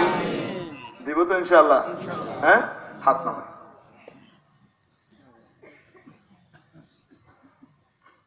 বলছিলাম এখন হুজুর ফিরে গেছে, মনে মনে চিন্তা করে থাক, মাপ যেহেতু চাইছে মাপ করে দিই, থাক। বাসায় গেছে, ঘরের ভিতরে সবচেয়ে বড় ঘর যেটা, ওইটার ভিতরে ঢুকাইয়া কিং সাইজ বেডের, বিশাল বেড, বর্তমানের কিং সাইজ না, আদি আমলের কিং সাইজ, রাজকীয় বিশাল খাট, তার উপরে একদম নতুন তোষক, নতুন চাদর, নতুন বালিশের কভার, নতুন লেপ, নতুন কভার দিয়া এক করে হুজুরকে বসে। হুজুর বসছেন। আচ্ছা হুজুর করেছেন, হুজুর আমার তাবিজটা, আমার স্ত্রীটা কাটা কলা গাছ, কাটা মুরগির মতো ছটফট করতেছে। তা তো দিব, আমার গাধা কি হবে? আমার গাধা, আমার তো কিছু নাই। হুজুর গাধা চিন্তা করেন, আপনার গাধা, ওটাকে খেদমতের জন্য 5টা চাকর লাগানো হয়েছে, তারা এখন দলাই মলাই করে গোসল করাইতেছে, তারপরে খৈল টৈল কি খাওয়ানো হবে এগুলো সব রেডি, একদম শাহী হালত আছে, 5 স্টার। চিন্তা করি হুজুর হাস, ঠিক আছে কাগজ দাও, কাগজ কলম দিস।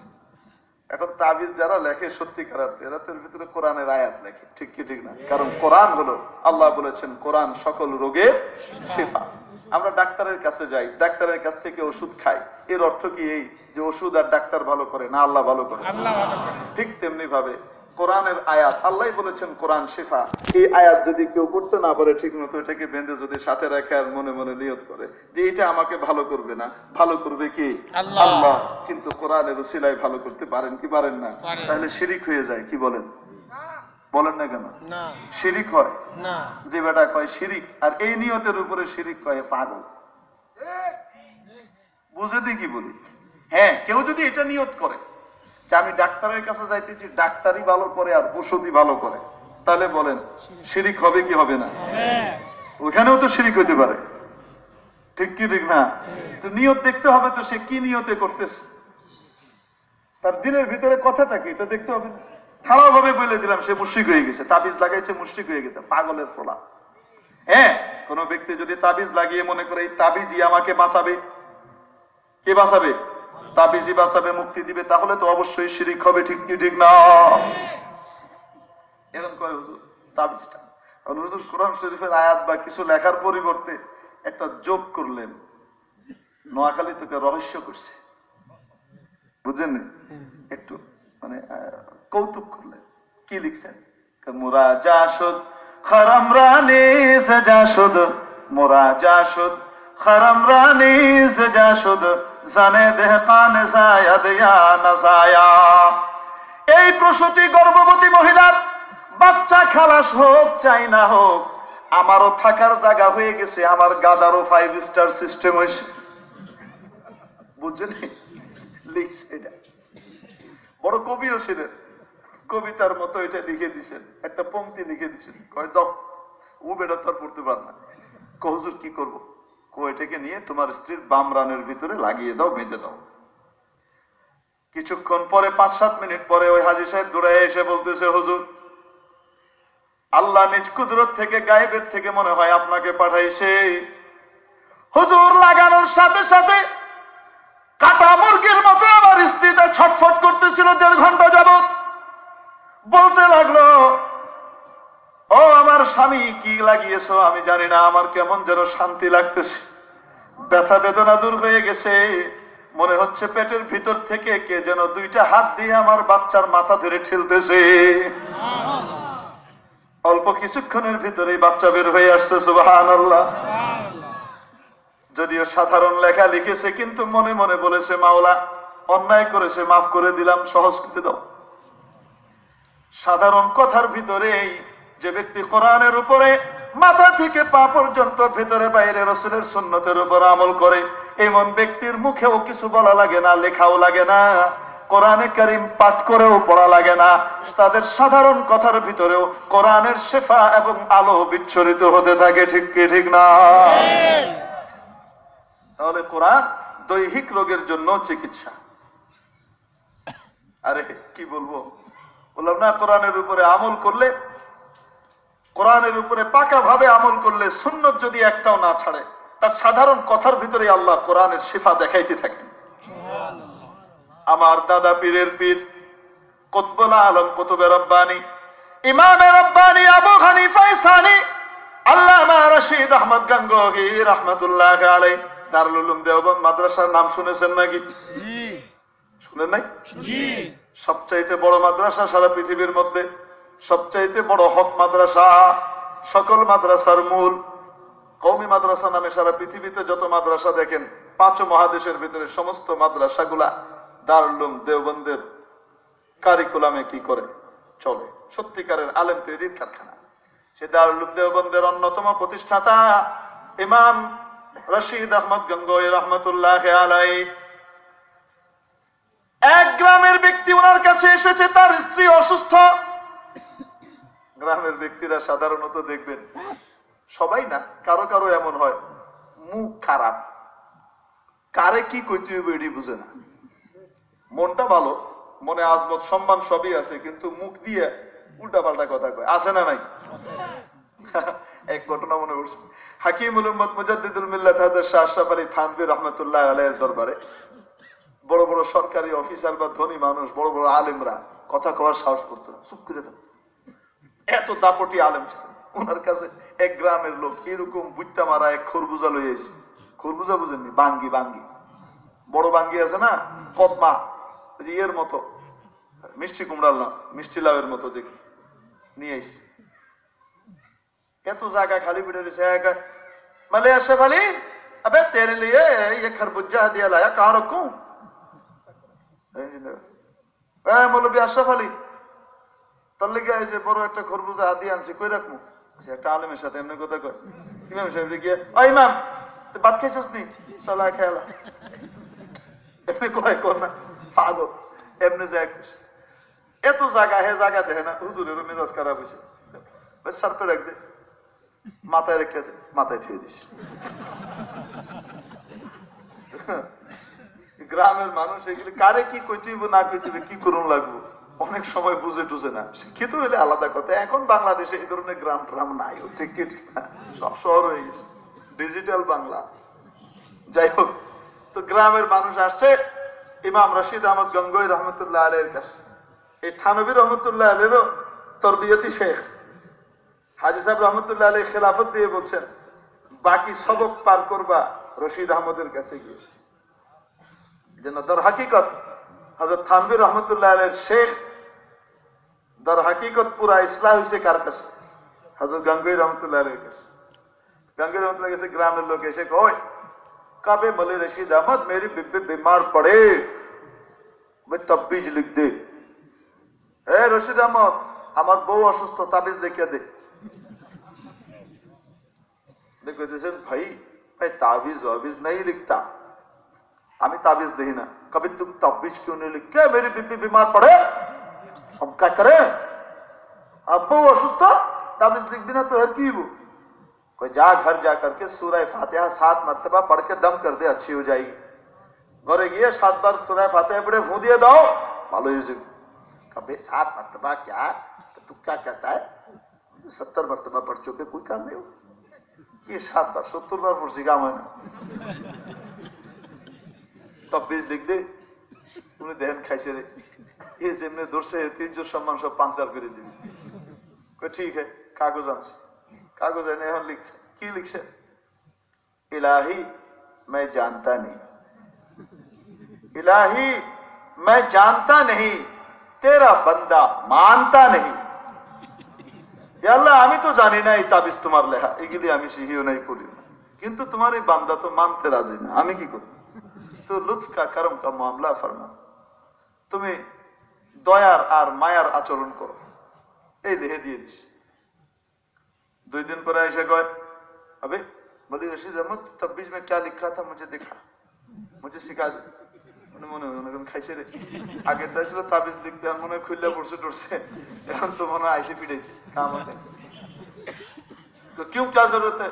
আরে এখন সে বলে, আমার স্ত্রী 2 বছর থেকে প্যারালাইজড হয়ে পড়ে আছে বিছানার মধ্যে, হাঁটা চলা তো দূরের কথা, খাওয়া দাওয়াও করতে পারে না, প্রস্রাব পায়খানাও করতে পারে না নিজের হাতে, বিছানায় খায়, বিছানায় হাগে, আমরা খাওয়াই দিই, পরিষ্কার করি।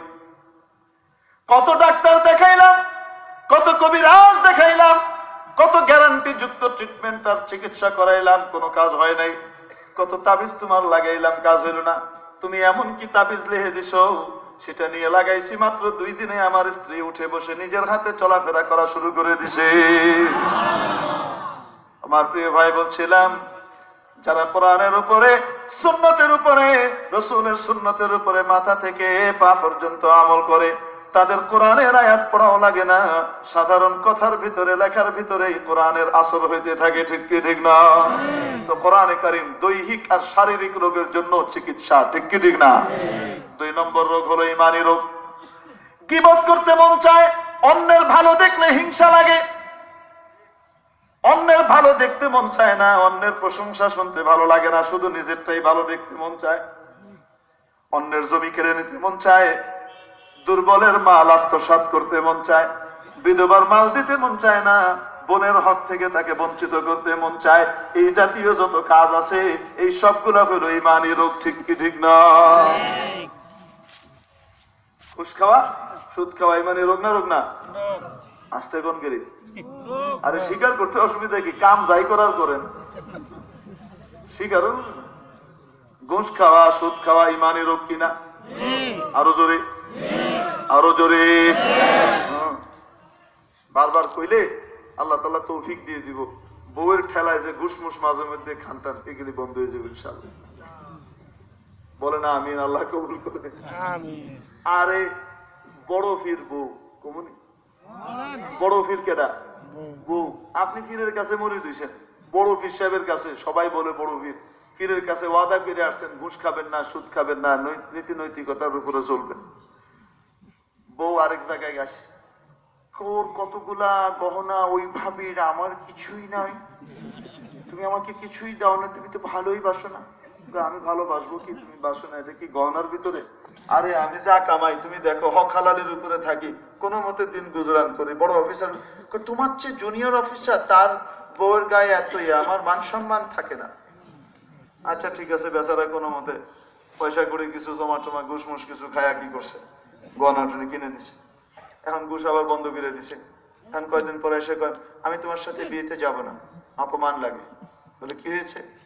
কেউ অমুক ভাবি আসে, তার গহনা কোনো সময় রিপিট হয় না, এক অনুষ্ঠানে এক সেট, আরেক অনুষ্ঠানে আরেক সেট, নতুন নতুন সেট পরে আসে, আর আমি পরে যাই সেই একটাই সেট, ফকিরের মতো, ফকিরের বাচ্চার মতো। আমার গায়ের ভিতরে জামা, আমার মেয়ের জামা, আমার ছেলের জামা, এগুলো পরে যাই একটাই, বারবার দুইটাই দেখাই দিছে বিভিন্ন অনুষ্ঠানে, ভালো কাপড় এই একটাই আছে আমাদের, আর নাই। কারণ বেচারা বউয়ের ঠেলায় বেড়ে মহব্বতের প্রমাণ দিতে গিয়ে ঘুষ খাওয়া শুরু করে।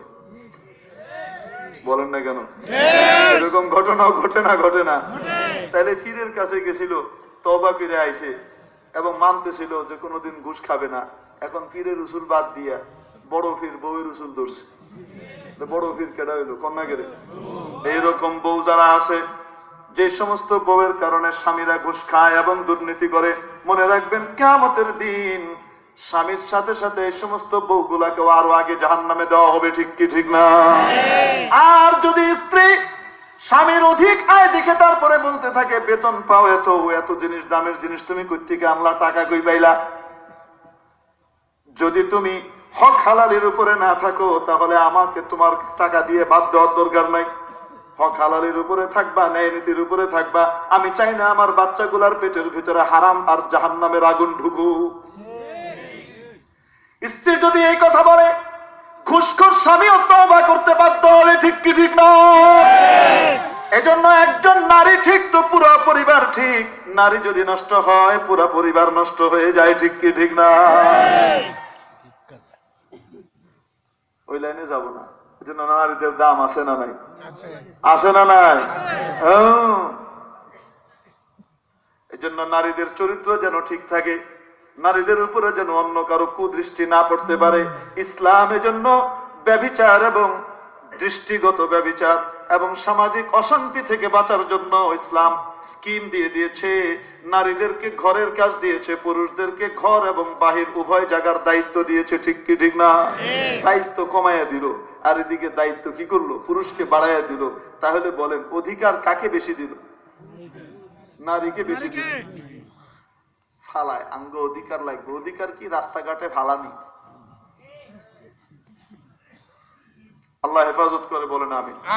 আরো জোরে বলেন আমিন। আরো জোরে বলেন আমিন। শান্তি কিসের পথে? ইউরোপের পথে, আমেরিকার পথে, রাশিয়ার পথে, ভারতের পথে, পাকিস্তানের পথে, গুলিস্তানের পথে। শান্তি কিসের পথে বলেন? আরো জোরে বলেন কার পথে? আল্লাহর পথে শান্তি। আল্লাহ বলেছেন ওয়াকারনা ফি বুয়ুতিকুন্না, ও নারীরা তোমরা বাড়ির মধ্যে থাকো। কোথায় থাকো?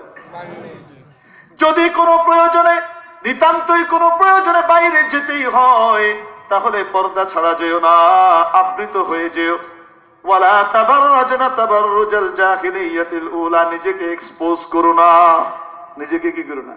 তোমার এক্সপোজের জায়গা তোমার স্বামী। ঠিক কি ঠিক না? তুমি তার সামনে সাজো, আর আঙ্গ হয় উল্টা।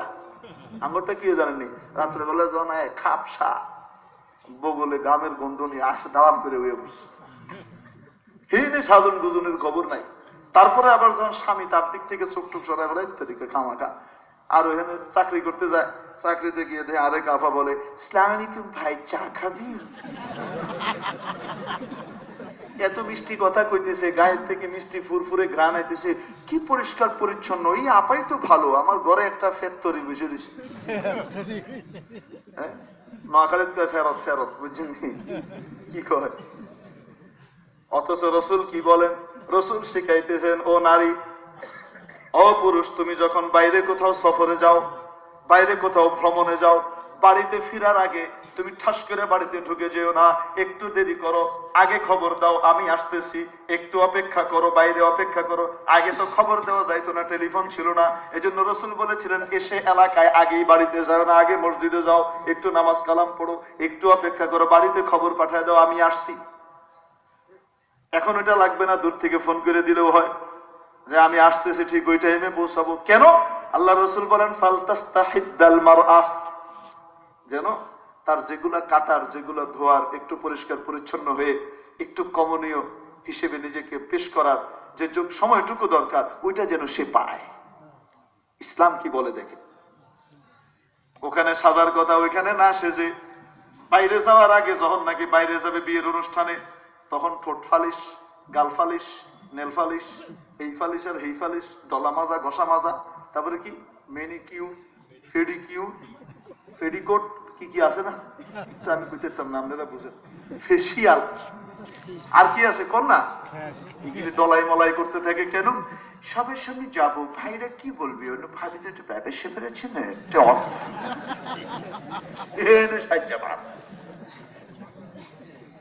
ঠিক কি ঠিক না? আরে সাজার জায়গা কইছিল।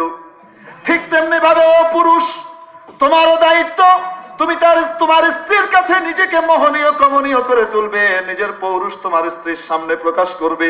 তুমি বাইরে থেকে এসে বগলের ঘাম আর গায়ের গন্ধ নিয়ে, এই ফসা গেঞ্জি নিয়ে তারা ঠাস করে ধরবে। পরিষ্কার কর, গোসল কর, সাফ সুতরা হোক, একটু সেন্ট মার, একটু আতর লাগাও, একটু পরিষ্কার পরিচ্ছন্ন হয়ে নিজে রুচিশীল হয়ে তার সামনে যাও। এটা স্ত্রীর জন্য, স্বামীর জন্য, ঠিক কি ঠিক না? আল্লাহ রসুলের দেওয়া এই নীতি অনুযায়ী যদি আমল করে, কোন স্ত্রী আরেকজনের দিকে আসক্ত হবে না, আর স্বামীও আরেকজনের প্রতি আসক্ত হবে না, ঠিক কি ঠিক না? বলছিলাম কোরআনে কারীম শেফা এবং আরোগ্য, দৈহিক রোগের জন্য আরোগ্য, এবং সাথে সাথে ইমানি রোগেরও আরোগ্য। ঘুষ খাওয়া, সুদ খাওয়া ইমানি রোগ, এখান থেকে কথা আইছিল, মনে আছে তো?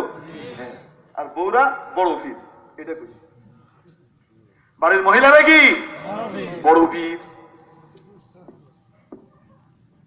তবে বড় পীরকে বড় পীর বানায় কেডা? স্বামী। আপনারা আবার এই কথা কেন, আমার বউ ঘুষ খাইতে গেছে এই জন্য খাইছে, হুজুর কিয়ামতের দিন আমার দোষ নাই বউ, হ্যাঁ? তুমি কি দুধু খাইতা, লেবেন চুস? আল্লাহ দিবনি ঠেলা, ফিটা যখন শুরু হইব তখন দেখছেন, ঠিক কি ঠিক না? আল্লাহ আমাদের সকলকে সুদ ঘুষ থেকে বেঁচে থাকার তৌফিক দান করে। আমি কসম খেয়ে বলতে পারি, কষ্টের জীবন হবে, সামান্য দিনের একটু কষ্ট মনে হবে, একটু খাবার দাবার হয়তো কম হবে, একটু কাপড় চোপড় হয়তো কম হবে, কিন্তু মনে রাখবেন হক হালালের উপরে চললে আপনার সন্তানটা ইনশাআল্লাহ আপনার হবে।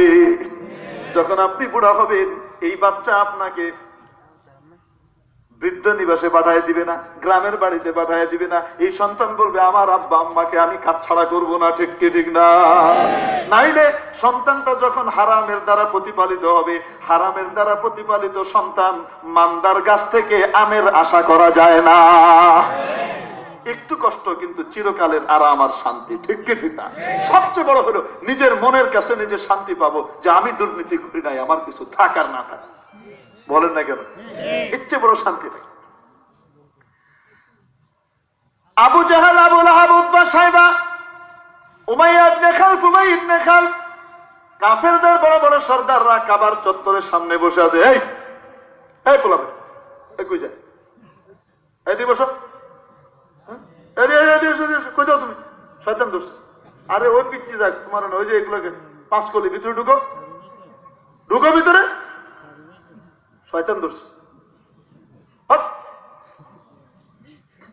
আমি হুদা ওয়াইজ নাকি?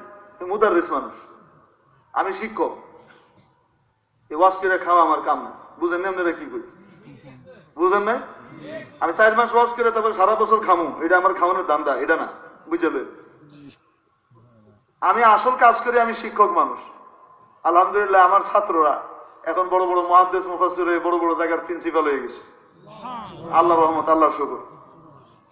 বুঝছেন নাকি? কই অনার্স মাস্টার্স এর বাচ্চাদেরকে পড়ায়, আর পিছিয়ে একটা উঠতে যায় তাও আর যাইতেছে কাজে গেলে কিছু কইতাম না, খামা যাইতেছে শয়তানে কুরকুরানি মারছে, খবরদার জানি উঠতে না দিই, একের নীল ডাউন করে দিই। রাগিলেন একটু মজা পেলাম।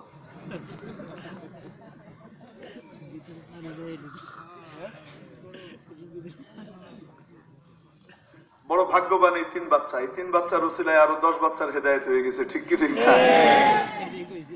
তো বলতেছিলাম আবু জাহেল, আবু লাহাব, উতবা সাহেব এগুলা বই রয়েছে কাবার চত্বরে। আবু জাহেল্লা শয়তান না কয় মোহাম্মদের জ্বালায় আর টিকা গেল না, বলে না নাউজুবিল্লাহ। আরেকটা ক্যামেরা লেলি তো হয় আবু জাহেলকে বেকুব, তুই এর লেগে তো বেকুব, বুদ্ধিজীবী আমার মতো হইতে তাহলে বুঝতি মাথা কারে কয় ছাগল কোথাকার। মেরেলাম তো সোজা, মারার পরে নিজের কল্লাটা রাহন যাবনি, যে মারবে তাকে কি বাঁচতে দিবে? মোহাম্মদের বংশ বনু হাশেম আরবের সবচেয়ে সম্ভ্রান্ত সম্মানিত বংশ, তাদেরকে পুরা আরব মানে, যদিও তারা মুসলমান হয় নাই এখনো বনু হাশেম পুরাটুকু, কিন্তু তাদের বংশের মোহাম্মদের কিছু করলে তারা ছেড়ে দিবে না, যে মারবে তারও কল্লা চলে যাবে। ঠিক কি ঠিক না? এক যুবক বসে রয়েছে যার নাম ওমর, নতুন নেতা হয়েছে, বুঝছেন, বড়দের কাতারে চলে আসছে।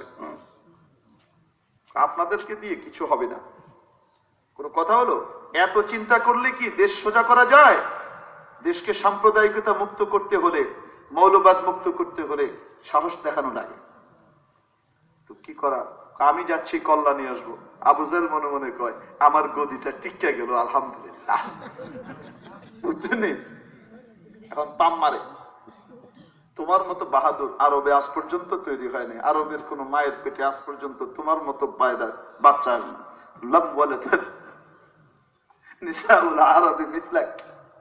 তোমার মতো এমন একটা বাহাদুর কেউ কি করে নাই, পয়দা করে নাই। চপ মনে মনে করতেছে মাইরে তারপরে তোর কল্লা যাইবো, আমার কি, আমার গদি তো ঠিক আছে। বুঝছেন আপনারা? পৃথিবীর বিভিন্ন দেশে দেখেন না, বাংলাদেশ তো আল্লাহ রহমতের ভিতরে আসে, এইটা দিয়ে তো আর বুঝবেন না। পৃথিবীর বিভিন্ন দেশের পত্র পত্রিকায় পড়লে দেখবেন ইনশাআল্লাহ, হ্যাঁ, জনগণের উপরে জুলুম করে, নির্যাতন করে, দাম টাম বাড়ায় দেয়, তারপরে পাবলিক যখন আন্দোলন করে তখন পুলিশে পাঠায় ফিটানির লিখিয়া, পাঠায় না, যাওয়ার পরে পুলিশে কয় তোমাদের পিছনে আমরা আছি, প্রমোশন দিয়ে দিব, এই দিব, এই দিব, হেরা যায় ফিটাফিটি করে, মাইটার পাবলিকের মাইটার খাইয়া বেচারা 1-2 জন পুলিশ মারা গেল। মারা যাওয়ার পরে ওই পুলিশের ছেলেটা এতিম হইলো, বাচ্চাগুলো এতিম হইলো, বোট বিধবা হইলো, নাম মাত্র 1-1.5 লাখ টাকা দিয়ে দিল। ক্ষতিটা তো হইলো পুলিশের, পুরা পুলিশের পরিবারের। আর ওই হারাম করতো তার গদির ভিতরে আরামে বয়ে রয়েছে। ঠিক কি ঠিক না? এরকম বিভিন্ন দেশে হয়নি, হয় না? বাংলাদেশ আলহামদুলিল্লাহ অনেক ভালো। এই জন্য এটাকে দেখে সারা বিশ্বকে আপনারা মনে করেন না যে এরকমই, বিশ্বে বিভিন্ন দেশে এগুলাই হয়। আবু জাহেলের সেলাসেলি আছে না নাই? আবু জাহেল তুমি পারবে, আমি আগে জেনেছিলাম যে তোমার মতো ছেলে এই আরবের নেতৃত্বের জন্য দরকার, তাই দেখো না তোমার মতো কাউকে আমরা ঢুকতে দিই আমাদের বড়দের এখানে, তোমাকে আসতে বলি। আমি জানি, আমি তো লোক চিনি, তোমার জন্মের পরেই বলেছি এই ছেলে একটা ছেলে। ও মরো ফুলে নেতাজি আমাদের কি মারছে, বাবা মারছে, খোলা তলোয়ার নিয়ে ঘোড়ায় ছিল দৌড়। রাস্তার ভিতরে এক সাহাবীর সাথে দেখা, নতুন মুসলমান হয়েছে, যার ইসলাম সম্পর্কে এখনো পর্যন্ত ওমর জানে না, ওমর জানে এখনো এটা কাফের। উনি জিজ্ঞেস করেন, ওমর, শানিত কৃপান নিয়ে এত টকবগিয়ে কোথায় চলেছ? মোহাম্মদের কল্লা আনতে চাই। নাউজুবিল্লাহ। ওনার মনের ভিতরে কলজা ফাল মেরে উঠছে, হায় পাগলের তো কোনো ঠিক নাই, তো বেতাল্লে মাস্তান, কি না কি করে কোনো হুশ বুদ্ধি নাই।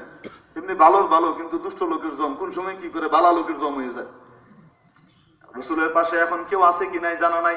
এই পাগল যে যদি অঘটন ঘটাইয়া দেয় তাহলে অপূরণীয় ক্ষতি হয়ে যাবে। ঠিক কি ঠিক না?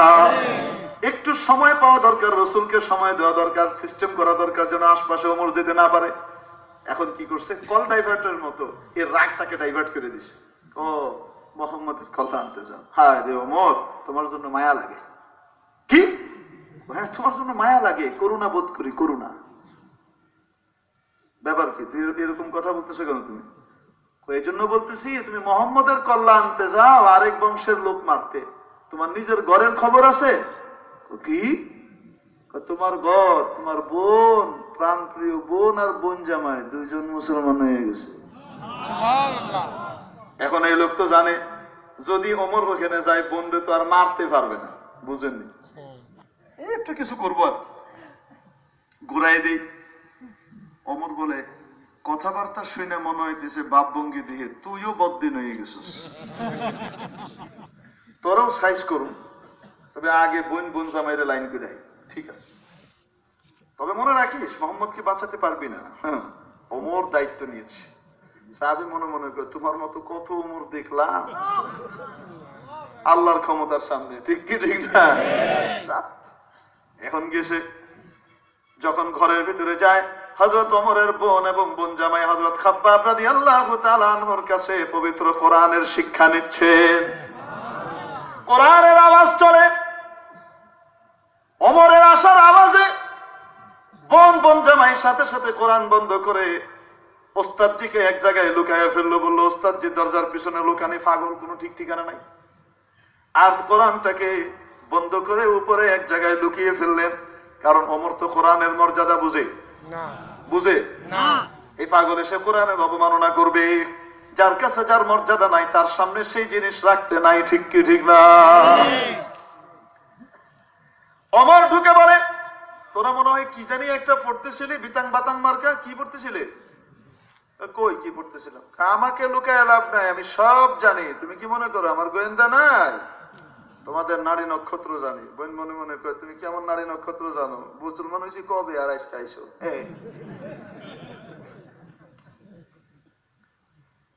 আমি সব জানি। তোরা বদ্দিন হয়ে যাস নাই, বেদিন এসেস না, তোরা সন্ত্রাসী এসেস না, তোরা না এখন এলাকার ভিতরে ফাসাদ সৃষ্টিকারী আর বিভাজন সৃষ্টিকারী। ঠিক এই ভাষা, বিভাজন সৃষ্টিকারী, এলাকার লোকজনের ভিতরে বৈষম্য সৃষ্টিকারী, সাম্প্রদায়িকের দলে যোগ দিছিস না তোরা? দেখেন কি বলতেছে।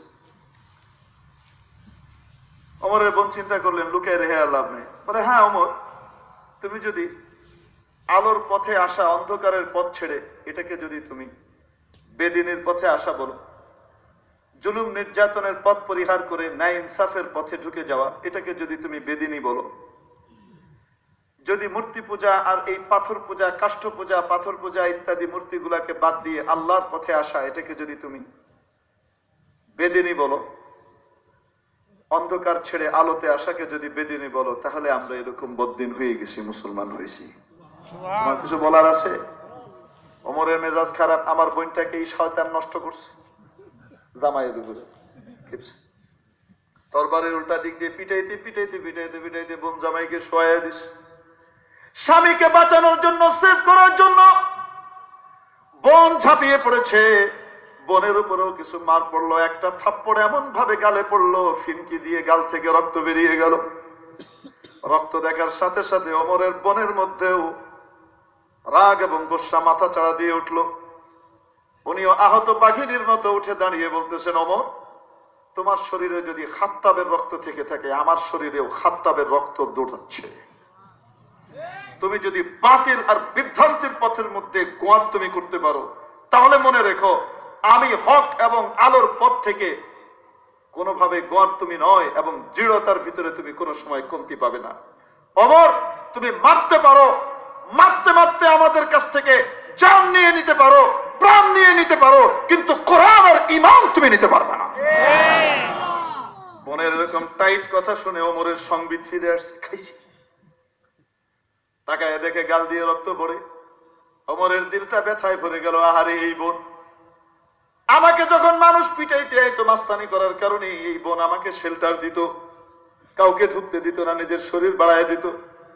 বাইরে থেকে কোনো সময় আসলে, ঘেমে ভিজে আসলে আমার শরীরটাকে ঠান্ডা পানির ভেজা গামছা দিয়ে মুছাইয়া দিত, আমার সামনে পানি দিত, খাবার দিত, এত আদর করত। কোন সময় অসুখ হলে আমার বোন সারা রাত না খেয়ে না দে জেগে জেগে আমার সেবা করত। আজকে সেই বোনের গায়ে আমি হাত তুললাম, মার দিলাম, কত বড় পাষণ্ড আমি। মনটা একটু নরম হয়েছে।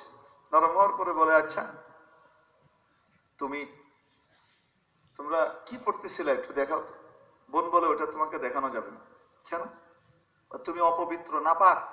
গোসল ফরজ হওয়ার পরে কিভাবে গোসল করতে হয় এটাও তুমি জানো না, তাহলে কি করা লাগবে? বলে গোসল করা লাগবে এই নিয়ম মাফিক, এইভাবে গোসল করা লাগবে।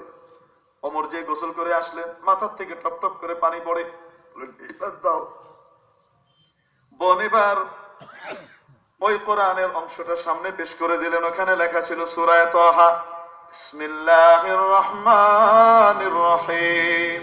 ওমর পড়ে পরম করুণাময় অতিশয় দয়ালু আল্লাহর নামে পড়ছি। শুরু করলাম, তাহা মা আনজালনা আলাইকাল কুরআনা লিতাশকা ইল্লা তাযকিরাতাল লিমান ইয়াখশা তানজিলাম মিম্মান খালাকাল আরদা ওয়াস সামাওয়াতিল উলা আর রহমানু আলাল আরশি ইসতাওয়া। ওমর পড়তে থাকে, যতদূর সামনে আগায় ওমরের শরীরের ভিতরে কম্পন তৈরি হয়ে যায়, কাঁপতে থাকে, চোখ থেকে দরদর করে পানি পড়তে থাকে। ওমর বলতে লাগলেন, আহারে আমাকে তো বলা হতো এটা জাদুকরের কিতাব, এটার ভিতরে জাদুর কথা রয়েছে। হায়রে আমাকে তো বলা হতো এটা সন্ত্রাসীদের বই, আমাকে তো বলা হতো এটি ফাসাদ আর বিভাজন সৃষ্টি করার বই, আমাকে তো এতদিন বলা হয়েছে এটা হলো সাম্প্রদায়িকতার বই। এতদিন তো এগুলোই বলা হয়েছে, তাদের প্রোপাগান্ডায় বিশ্বাস করে কোনোদিন এগুলা এই কিতাবের ধারে কাছেও আসি নাই।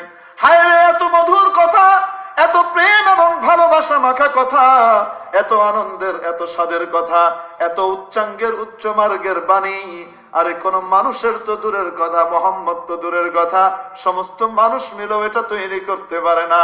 এটা তো আসমান এবং জমিনের মালিক আর খালেক আল্লাহরই বাণী হতে পারে একমাত্র। আমাকে নবী মুহাম্মদের কাছে নিয়ে চলো। পেছন থেকে দরজার আড়াল থেকে হযরত খাব্বাব বের হয়ে এসে বললেন, ওমর সুসংবাদ গ্রহণ করো, সুসংবাদ গ্রহণ করো। আবশির ইয়া ওমর, কিছুদিন আগে আমি আল্লাহর হাবিবকে দোয়া করতে শুনেছি, ইয়া আল্লাহ আবু জাহাল অথবা ওমরের যে কোনো একজনের ইসলামের মাধ্যমে তোমার এই দুর্বল দিনকে তুমি সহায়তা করো, শক্তিশালী করো। যে কোনো একজনের জন্য দোয়া করেছিলেন, মনে হচ্ছে আবু জাহিল্লার কপাল ফেটেছে, পুড়েছে, তোমার কপালে দোয়া লেগে গেছে। ওমর চলো যাই। ওমর এখন রসুলের দরবারে আসলেন, মাঝখানে আরো ঘটনা আছে, সংক্ষেপ করছি। এসে পৌঁছলেন, রসুল জিজ্ঞেস করলেন, ওমর কি উদ্দেশ্যে এসেছো বলো? ওমর বললেন, আল্লাহর নবী এসেছিলাম আপনার কল্যাণ নেওয়ার জন্য, কিন্তু কি যে হয়ে গেল, এখন মনে হচ্ছে কল্যাণটা আপনাকে দিয়ে যায়।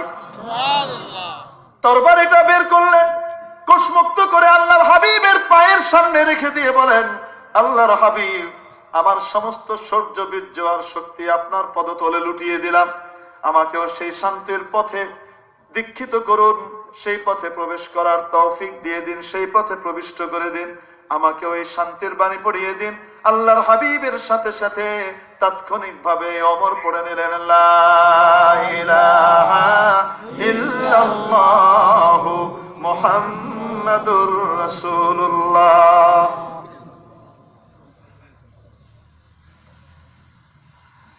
আল্লাহর হাবিবের সামনে ঈমান আনার পরে কোরআনে কারীমের তিলাওয়াত শুরু হয়ে গেল।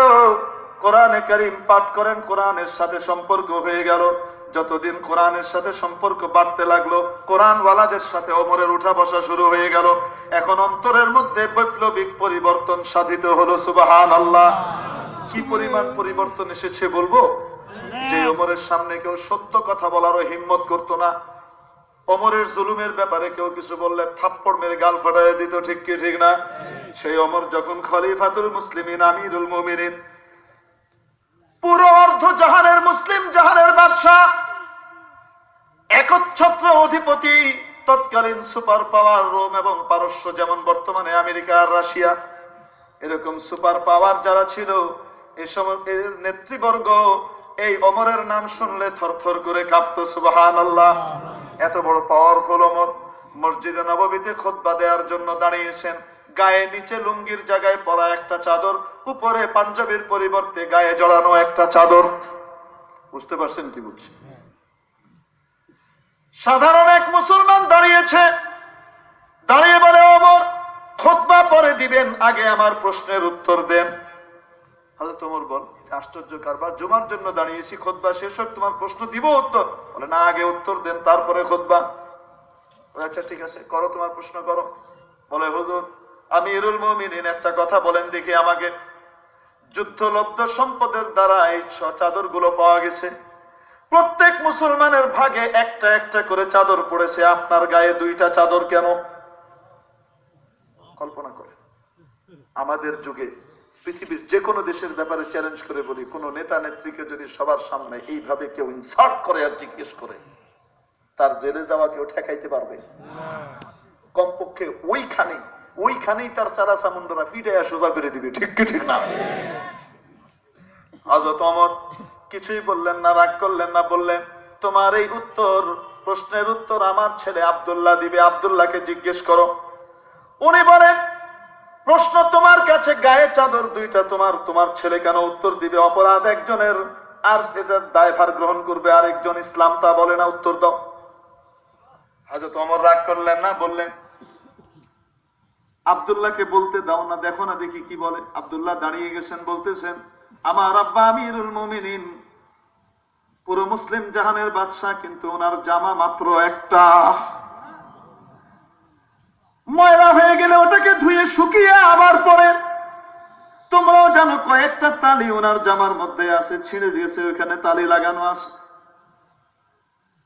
ও আমার ভাইরা, হযরত আব্দুল্লাহ উত্তর দিতে লাগলেন, শোনো, আমার আব্বার জামাটা অতি পাতলা কাপড়ের, দামি কাপড়ের নয়, বরং মোটা কাপড়ের, ধুয়ে দেওয়া হয়েছে আজকে জুমায় পরবেন বলে। ধোয়ার পরে মোটা কাপড়, দিনটা খারাপ, কেমন মেঘলা সূর্য তেমন উঠে নাই, ঠান্ডা ঠান্ডা, মোটা কাপড়টা শুকায় নাই, ভেজা রয়ে গেছে। তাই আব্বা জান তার নিজের হকে পাওয়া যে চাদরটা ছিল, তার ভাগের সেই চাদরটা উনি পরে খালি গায়ে রওনা হচ্ছিলেন। আমি আব্বা জানকে আমার চাদরটা দিয়ে বলেছি, গায়ে দিয়ে যান।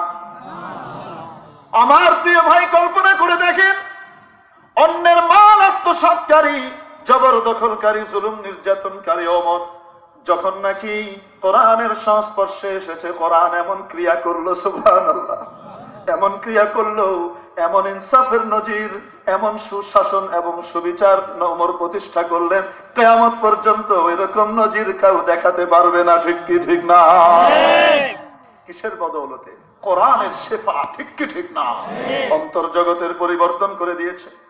রাতের বেলা ওমর ছদ্মবেশ নিয়ে ঘুরে বেড়াতেন মদিনার গলিতে গলিতে, বাড়িতে বাড়িতে, আমার প্রজা সাধারণ কেমন আছে একটু দেখবো। একদিন ঘুরতে ঘুরতে দেখেন মদিনার অদূরে মরুভূমির মধ্যে আগুন জ্বলে। হযরত ওমর কৌতূহলী হয়ে গেলেন, ব্যাপার কি, ওইখানে আগুন কেন জ্বলে? যে দেখেন একটা ছোট্ট তাঁবু, তাঁবুর বাইরে একজন মহিলা একটি চুলা জ্বালিয়েছে, চুলার উপরে একটি হাঁড়ি, হাঁড়ির মধ্যে কিছু রান্না হচ্ছে, ছোট্ট ছোট্ট কয়েকটি মাসুম বাচ্চা কান্নাকাটি করতেছে বসে। হযরত ওমরকে দেখার সাথে সাথে ওই মহিলা কাপড় দিয়ে নিজের চেহারা আবৃত করে পর্দার মধ্যে চলে গেলেন। ওমর জিজ্ঞেস করলেন, বোন, এই বাচ্চাগুলা কাঁদে কেন?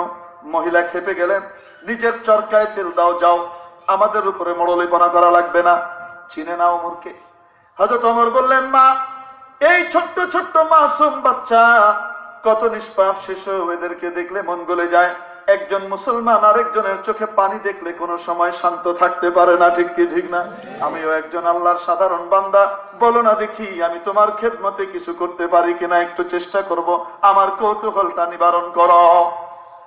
কথা শুনে ওই মহিলার মন নরম হয়ে গেল, বলতে লাগলেন, আমার স্বামী একজন শহীদ, ইসলামের জন্য, আল্লাহর দ্বীনের জন্য নিজের জীবনের শরীরের শেষ রক্তবিন্দুটুকু তিনি বিলিয়ে দিয়েছেন।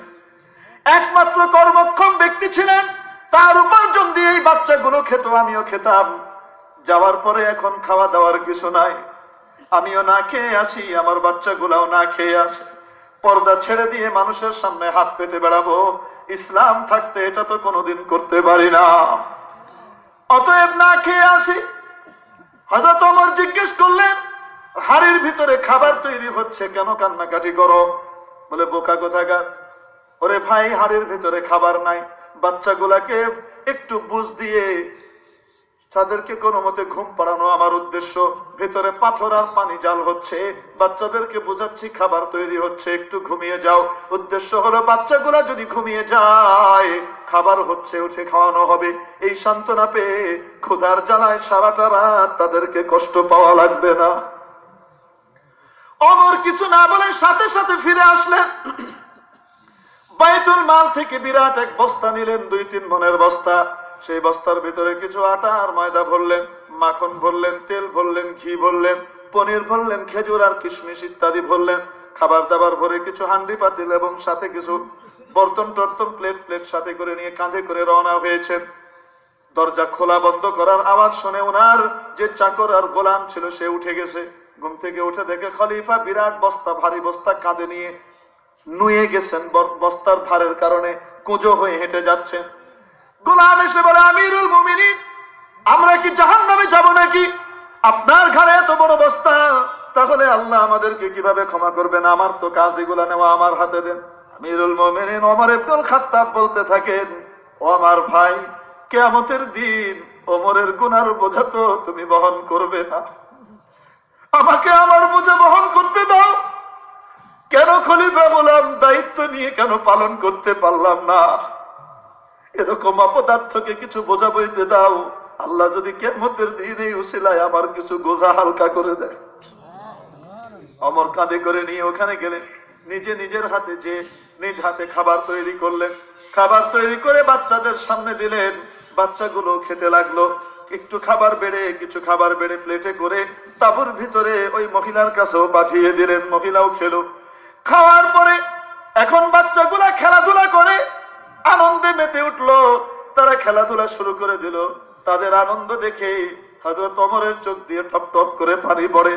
এখন ভিতর থেকে ওই মহিলা বলছে, আল্লাহ কেন যে ওমরকে খলিফা বানালো? তোমার মতো লোককেই তো খলিফা বানানো দরকার ছিল।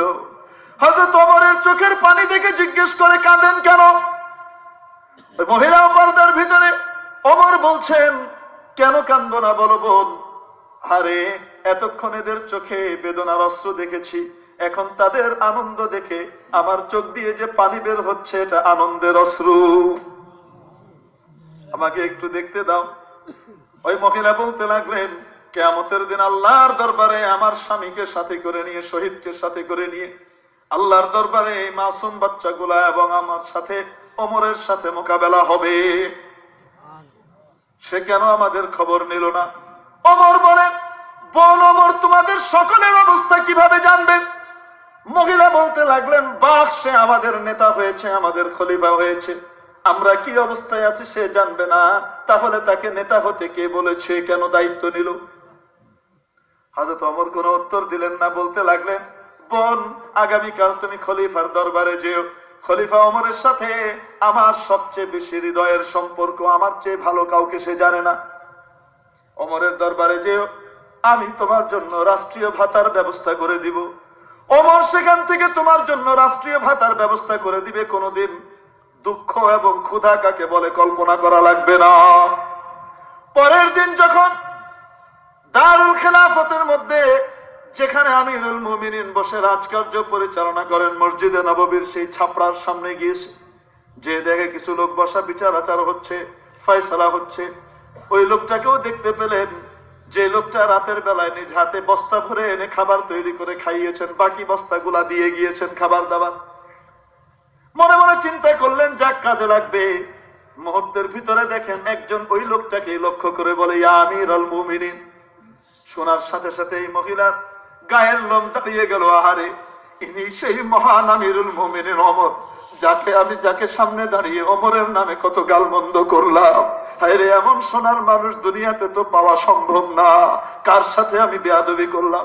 হযরত ওমর মহিলাকে দেখার সাথে সাথে বাচ্চাগুলাকে দেখে চিনে ফেললেন। ভেতর থেকে বের হয়ে এসে তার জন্য ভাতার ফয়সালা করে সমস্ত ব্যবস্থা করে দিলেন। সুবহানাল্লাহ। এই সেই ওমর, যে ওমরের হাতের নির্যাতনের থেকে মক্কাবাসীরা তটস্থ থাকতো, ঠিক কি ঠিক না? অন্যের মাল আত্মসাৎ করা যার কাজ ছিল, মাস্তানি করে বেড়ানো যার কাজ ছিল, জুলুম নির্যাতন যার কাজ ছিল, কোরআনের সংস্পর্শে এসেছে, কোরআনের হেদায়েত আর আলো পেয়ে, কোরআনের শেফায় ধন্য হয়ে এমন ওমরে পরিণত হয়েছে যে নিজে না খেয়ে অন্যের মুখে খাবার তুলে দেন আমিরুল মুমিনিন। ঠিক কি ঠিক না? আল্লাহ রাব্বুল আলামিন এই কোরআনের সাথে আমাদেরকে সম্পর্ক করার তৌফিক দান করুন, জোরে বলুন আমিন। ওয়া আখিরু দাওয়ানা আলহামদুলিল্লাহি রাব্বিল আলামিন। আলোচনা আর দীর্ঘ করতে পারছি না। তৃতীয় উদাহরণটা আর দিতেও পারলাম না যে ওইটা কিভাবে শেফা, তার কারণ প্রশাসনের তরফ থেকে অনুরোধ করা হয়েছে তাড়াতাড়ি শেষ করার জন্য। যদিও এখন কোনো পরীক্ষা নাই, যদিও এখন কোনো কিছুই নাই, তারপরে কনসার্ট হইলে খুব অনুমতি পাওয়া যায়, সারা রাত ডাংডুম চলে, ঘুমাইতে পারি না। মাহফিল হইলে অনেকের মাথা খারাপ হয়ে যায়। নিশ্চয়ই যে পুলিশ প্রশাসনের গুতাইছে, ঘুমাইতে পারতেছি না, ঘুমাইতে পারতেছি না, বন্ধ করেন, বন্ধ করেন। নিশ্চয়ই এরকম করে কেউ গুতাগাতি করছে। কারণ তারা বলতেছে ঠিক আছে, মানুষ তো ঘুমাবে, হুজুর বন্ধ করেন। বুঝুননি কি বলে? এই জন্য পুলিশকেও সব দায় দেওয়া ঠিক না। আমাদের ভিতরেও কিছু ইবলিসের চেলা চামুন্ড আছে না নাই? আল্লাহ সবাই হেদায়েত দেখ, বলে না আমিন। صل على سيدنا مولانا محمد وعلى آله وأصحابه وبارك وسلم كما تحب وترضى عدد ما تحب وترضى اللهم آمين. ربنا آتنا في الدنيا حسنة وفي الآخرة حسنة وقنا عذاب النار. ربنا ظلمنا أنفسنا وإن لم تغفر لنا وترحمنا لنكونن من الخاسرين. পরওয়ারদিগারে আলম, এই গভীর রাতে ইয়া আল্লাহ, এই অন্ধকার ঠান্ডা কনকনে বাতাসের রজনীতে মাওলা, ইয়া আল্লাহ, এই নিশুতি রাতে মাবুদ গো, যখন তোমার অধিকাংশ বান্দা বান্দি আরামের গরম লেপের আরামের ওমের তলায় আশ্রয় নিয়েছে মাওলা, যখন মানুষরা ঘুমের সাগরে তলিয়ে গেছে মাবুদ গো, তখন তোমার কিছু প্রেমিক বান্দা বান্দি তোমাকে ভালোবেসে, ইয়া আল্লাহ, তোমার হাবিবকে ভালোবেসে, তোমার কোরআনকে ভালোবেসে মাবুদ গো, তোমার কোরআনের একটি প্রতিষ্ঠান এই হাফিজিয়া মাদ্রাসাকে ভালোবেসে মাওলা, ইয়া আল্লাহ, এত রাত পর্যন্ত কষ্ট করে বসে আছে মাবুদ গো, ইয়া আল্লাহ, আলেম ওলামা ওয়ারাসাতুল আম্বিয়া, নবীদের ওয়ারিস এবং উত্তরসূরিদেরকে সাথে নিয়ে হাত উঠালাম, ইয়া আল্লাহ, যাদের সামনে নূরের ফেরেশতারা নিজেদের ডানা বিছিয়ে দেয় সেই তালিবুল ইলমদেরকে সাথে নিয়ে হাত উঠালাম মাবুদ গো, সে সকল সম্মানিত মহান মানুষদেরকে সাথে নিয়ে হাত উঠালাম যাদেরকে তুমি তোমার ঘরের জন্য হজের জন্য কবুল করে নিয়েছো মাওলা, ইয়া আল্লাহ, হাজী সাহেবানদেরকে সাথে নিয়ে হাত উঠালাম মাবুদ গো, এমন বৃদ্ধ নেককার দিনদার পরহেজগার দাড়ি চুল পাকা সাদা মানুষদেরকে নিয়ে হাত উঠালাম মাওলা গো, তোমার হাবিবের মাধ্যমে তুমি জানিয়েছো যদি চুল দাড়ি পাকা বয়সের ভরে নুজো কোনো ব্যক্তি যখন তোমার সামনে হাত উঠায় মাবুদ গো, তার হাতকে ফিরিয়ে দিতে তুমি লজ্জা পাও, ইয়া আল্লাহ, পর্দা ধরনের কত নেককার দিনদার পরহেজগার সালেহা মা বোনদেরকে সাথে নিয়ে হাত উঠালাম মাওলা গো, যার হাতখানা তোমার কাছে পছন্দ হয়, প্রিয় লাগা মাওলা, ইয়া আল্লাহ, তার হাত থেকে তুমি কবুল করে নিও মাবুদ গো, তার সিলায় আমাদের হাতগুলোকেও কবুল করে নাও, ইয়া আল্লাহ, জীবনে ছোট বড় ইচ্ছায় অনিচ্ছায় রাতে দিনে যত রকমের গুনাহ খাতা করে ফেলেছি মাওলা, সমস্ত গুনাহগুলোকে মাফ করে দাও রব্বুল আলামিন, কত অপরাধ করলাম, অন্যায় করলাম মাওলা, ইয়া আল্লাহ, বাবা মার সাথে অন্যায় করলে মাঝে মধ্যে খাবার বন্ধ করে দিত, দরজা বন্ধ করে বাইরে দাঁড় করিয়ে রাখতো মাওলা, এত মায়া থাকা সত্ত্বেও মাবুদ গো, অফিসার হিসেবে চাকর বাকরের সাথে খারাপ আচরণ করলেও খারাপ আচরণ পাওয়া যেত, ইয়া আল্লাহ, কাজে ফাঁকি দিলে বসের ধমক খাওয়া লাগতো, ইয়া আল্লাহ, অনেক সময় সাসপেন্ড হয়ে যায় মাবুদ গো, অনেক সময় চাকরিও হারাতে হয় মাওলা, ইয়া আল্লাহ, তুমি তো জীবন ভর আমাদেরকে লালন পালন করে আসলে, ইয়া আল্লাহ, তোমার আকাশের পানি দিয়ে আমাদের জমিন থেকে খাবার তৈরি করে দিলে, ইয়া আল্লাহ, চাঁদের আলো দিয়ে, ইয়া আল্লাহ, ফলের গায়ে রঙের প্রলেপ দিয়ে দিলে মাওলা গো, সূর্যের আলো দিয়ে ছোটখাটো জাররাত গুলো দিয়ে মাওলা তুমি আমাদের জন্য ফসলের ব্যবস্থা করে দিলে, তোমার দেওয়া পানি খেলাম মাওলা, তোমার দেওয়া মাটি থেকে ফসল খেলাম, ইয়া আল্লাহ, তোমার দেওয়া জীবনী শক্তিতে বেঁচে রইলাম মাওলা গো, জীবনে কোনোদিন অক্সিজেন বাবদ নিঃশ্বাস বাবদ মাওলা একটা ফি তো তুমি চাইলা না, ইয়া আল্লাহ, ঘন্টা প্রতি যদি টাকা দিয়ে আমাদেরকে নিঃশ্বাস কিনা লাগতো মাওলা রব্বুল আলামিন, বেঁচে থাকতে পারতাম না, আল্লাহ, এত নিয়ামত দিয়ে আমাদেরকে বাড়ালে পারলে, ইয়া আল্লাহ, তারপরেও এত নিয়ামত পাওয়ার পরেও মাত্র 5টা বারের জন্য তোমার সামনে মাথাটা নত করতে পারলাম না। ইয়া আল্লাহ, এই নেমক হারামের কারণে কোনদিন আমাদের খাবারটা তো তুমি বন্ধ করে দাও নাই। ইয়া আল্লাহ, পানি বন্ধ করে দাও নাই। ইয়া আল্লাহ, অক্সিজেন বন্ধ করে দাও নাই। ইয়া আল্লাহ, আমরা আমাদের অপরাধ স্বীকার করে নিলাম মাওলা। ইয়া আল্লাহ, অঙ্গীকার করলাম জীবনে আর কোনোদিন নামাজ ছাড়বো না। ইয়া আল্লাহ, জীবনে কোনোদিন তোমার নাফরমানি করব না মাওলা। ইয়া আল্লাহ, আমাদের এই অঙ্গীকারটুকু কবুল করে নাও। ইয়া আল্লাহ, নফস এবং শয়তানের ধোঁকা থেকে আমাদেরকে হেফাজত করে নাও। শয়তান জাত করিমা রাহমান রহমত আদবাশত শাফাত খায়মান। ইয়া আল্লাহ, তোমার রহমত না হলে গুনাহ থেকে বেঁচে থাকতে পারবো না। মাবুদ গো, আমাদের সকলের হাতগুলোকে কবুল করে নাও, পর্দার আড়ালের হাতগুলোকেও কবুল করে নাও। ইয়া আল্লাহ গো, যারা অসুস্থ সুস্থ করে দাও। ইয়া আল্লাহ, ঋণগ্রস্তকে ঋণ মুক্ত করে দাও। ইয়া আল্লাহ, কোরআনের শেফা দ্বারা আমাদের পুরো জীবনকে তুমি আরোগ্য দিয়ে দাও। ইয়া আল্লাহ, আমাদের মা বাবাকে মাফ করে দাও। ইয়া আল্লাহ, যখন মায়ের পেটে আসলাম সেদিন থেকে মায়ের মুখের রুচি বিদায় নিয়ে নিল মাওলা। ইয়া আল্লাহ, যা খায় রুচিতে বাদে না খেতে পারে না, না খেতে খেতে রক্ত শূন্যতা চলে আসলো। যখন নড়াচড়া শুরু করলাম বমি শুরু হয়ে গেল মাওলা। ইয়া আল্লাহ, যখন রূহ আসলো না বুঝে কত লাথি মেরেছি মায়ের কলিজায় মাওলা। মা জননী বুঝতে না পেরে কষ্টকে সহ্য করে করে কাউকে কিছু বুঝতে না দিয়ে চুপ করে যে শুয়ে পড়তেন মাওলা। ইয়া আল্লাহ, কত জনে কত কথা বলতো, ব্যাং ধরেছে ভেঙচি ধরেছে কাজ ফাঁকি দেওয়ার জন্য মাওলা। ইয়া আল্লাহ, আমাদের কারণেই তো মা জননী এই কথাগুলা শুনেছেন মাওলা। ইয়া আল্লাহ, যখন বের হওয়ার সময় আসলো মাবুদ গো, সে অবস্থার কথা বর্ণনা করা কারো সাধ্যে নাই মাওলা। স্বামীর কাছ থেকে বিদায় নিয়ে নিতেন, আব্বা জানের কাছ থেকে স্বামী গো, জানি না আর বেঁচে আসতে পারবো কিনা, মাফ করে দিয়ে। ইয়া আল্লাহ, বাবা জানের মায়ার কথা কি বলবো মাবুদ গো, যখন অসুস্থ হতাম আব্বা জান কাঁধে করে নিয়ে হাঁটতে হাঁটতে রাত পার করে দিতে। ইয়া আল্লাহ, বাবা জানের 2 চোখের পাতা এক হতো না মাওলা। ইয়া আল্লাহ, আমাদের মুখে একটু হাসি ফোটানোর জন্য আমাদের মা বাবা নিজেদের সর্বস্ব কুরবান করে দিতেন মাওলা। ইয়া আল্লাহ, আজকে সেই মা বাবা মাবুদ গো গাছতলায় আর বাসতলায় কিভাবে আছে জানি না মাওলা।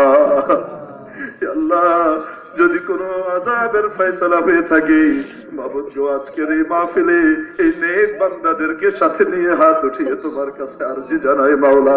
ইয়া আল্লাহ, তোমার কোরআনের উসিলায় মাওলা, তোমার কালামের উসিলায় মেহেরবানি করে আযাব এই মুহূর্তে বন্ধ করে দাও। ইয়া আল্লাহ, আমাদের মা বাবা ভাই বোন পাড়া প্রতিবেশী আত্মীয় স্বজন বন্ধু বান্ধব নানা নানি দাদা দাদি আল্লাহ যারা কবরবাসী হয়ে গেছে মাওলা গো, তাদের প্রত্যেকের কবরকে জান্নাতুল ফেরদাউসের বাগিচা বানিয়ে দাও। ইয়া আল্লাহ, তাদের এবং আমাদের সকলের জন্য আখিরাতের যাবতীয় ঘাঁটিগুলোকে সহজ আর আসান করে দাও।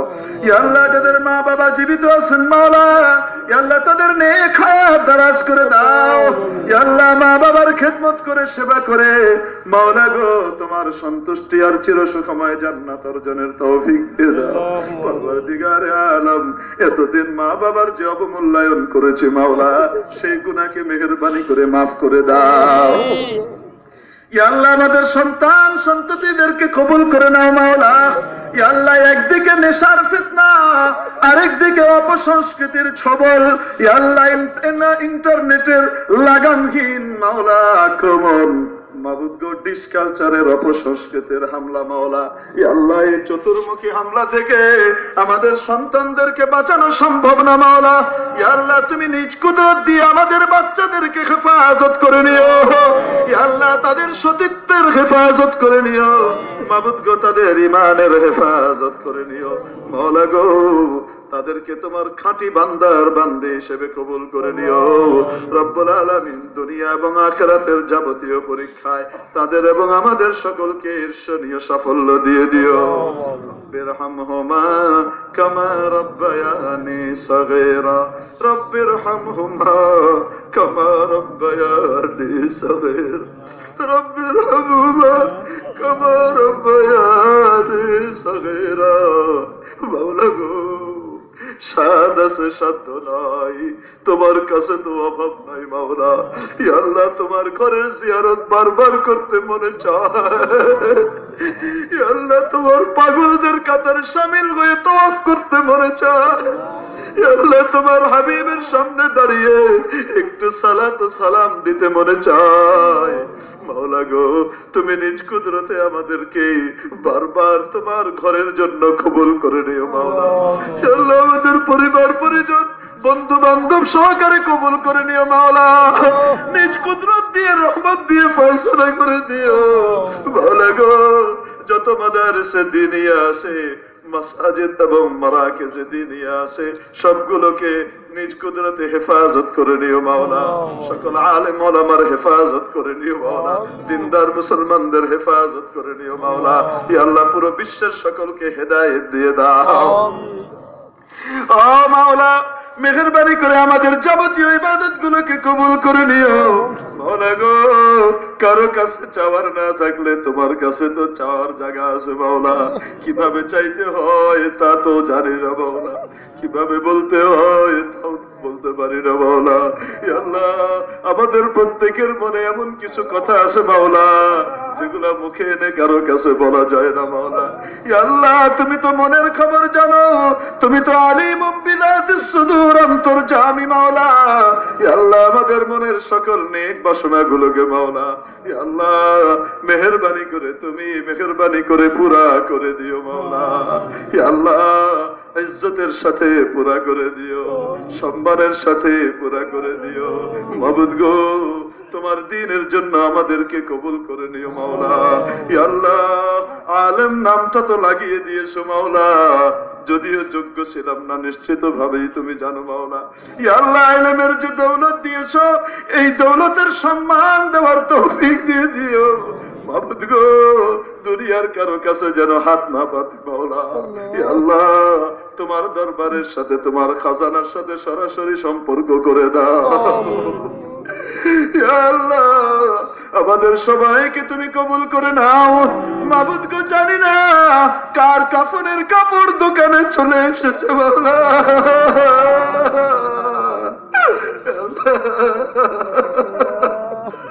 যখন ডেকে নিবা যেতেই তো হবে মাওলা গো।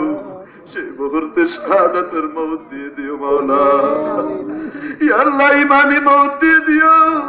ইয়া আল্লাহ, মৃত্যুর সেই কঠিনতম মুহূর্তে যখন শয়তান তার সমস্ত শক্তিকে ব্যয় করবে ঈমান কেড়ে নেয়ার জন্য, মাওলা গো, তোমার কুদরতি ফেরেশতা দিয়ে সাহায্য করে দিও মাওলা গো। সেই কঠিনতম মুহূর্তে আমাদের মুখ দিয়ে ইয়া আল্লাহ সাহাবীওয়ালা পূর্ণ ঈমান আর ইয়াকিনের সাথে আমাদের অন্তরের অন্তঃস্থল থেকে, হৃদয়ের গভীর থেকে, আমাদের জবান দিয়ে পূর্ণ ঈমানের সাথে সেই চিরমুক্তির চির শান্তির মধুর সে কালিমা জারি করে দিও, লা ইলাহা ইল্লাল্লাহ মুহাম্মাদুর রাসূলুল্লাহ ওয়া সাল্লাল্লাহু আলাইহি ওয়া আলা আলিহি ওয়া সাহবিহি। আসসালামু আলাইকুম ওয়া রাহমাতুল্লাহ।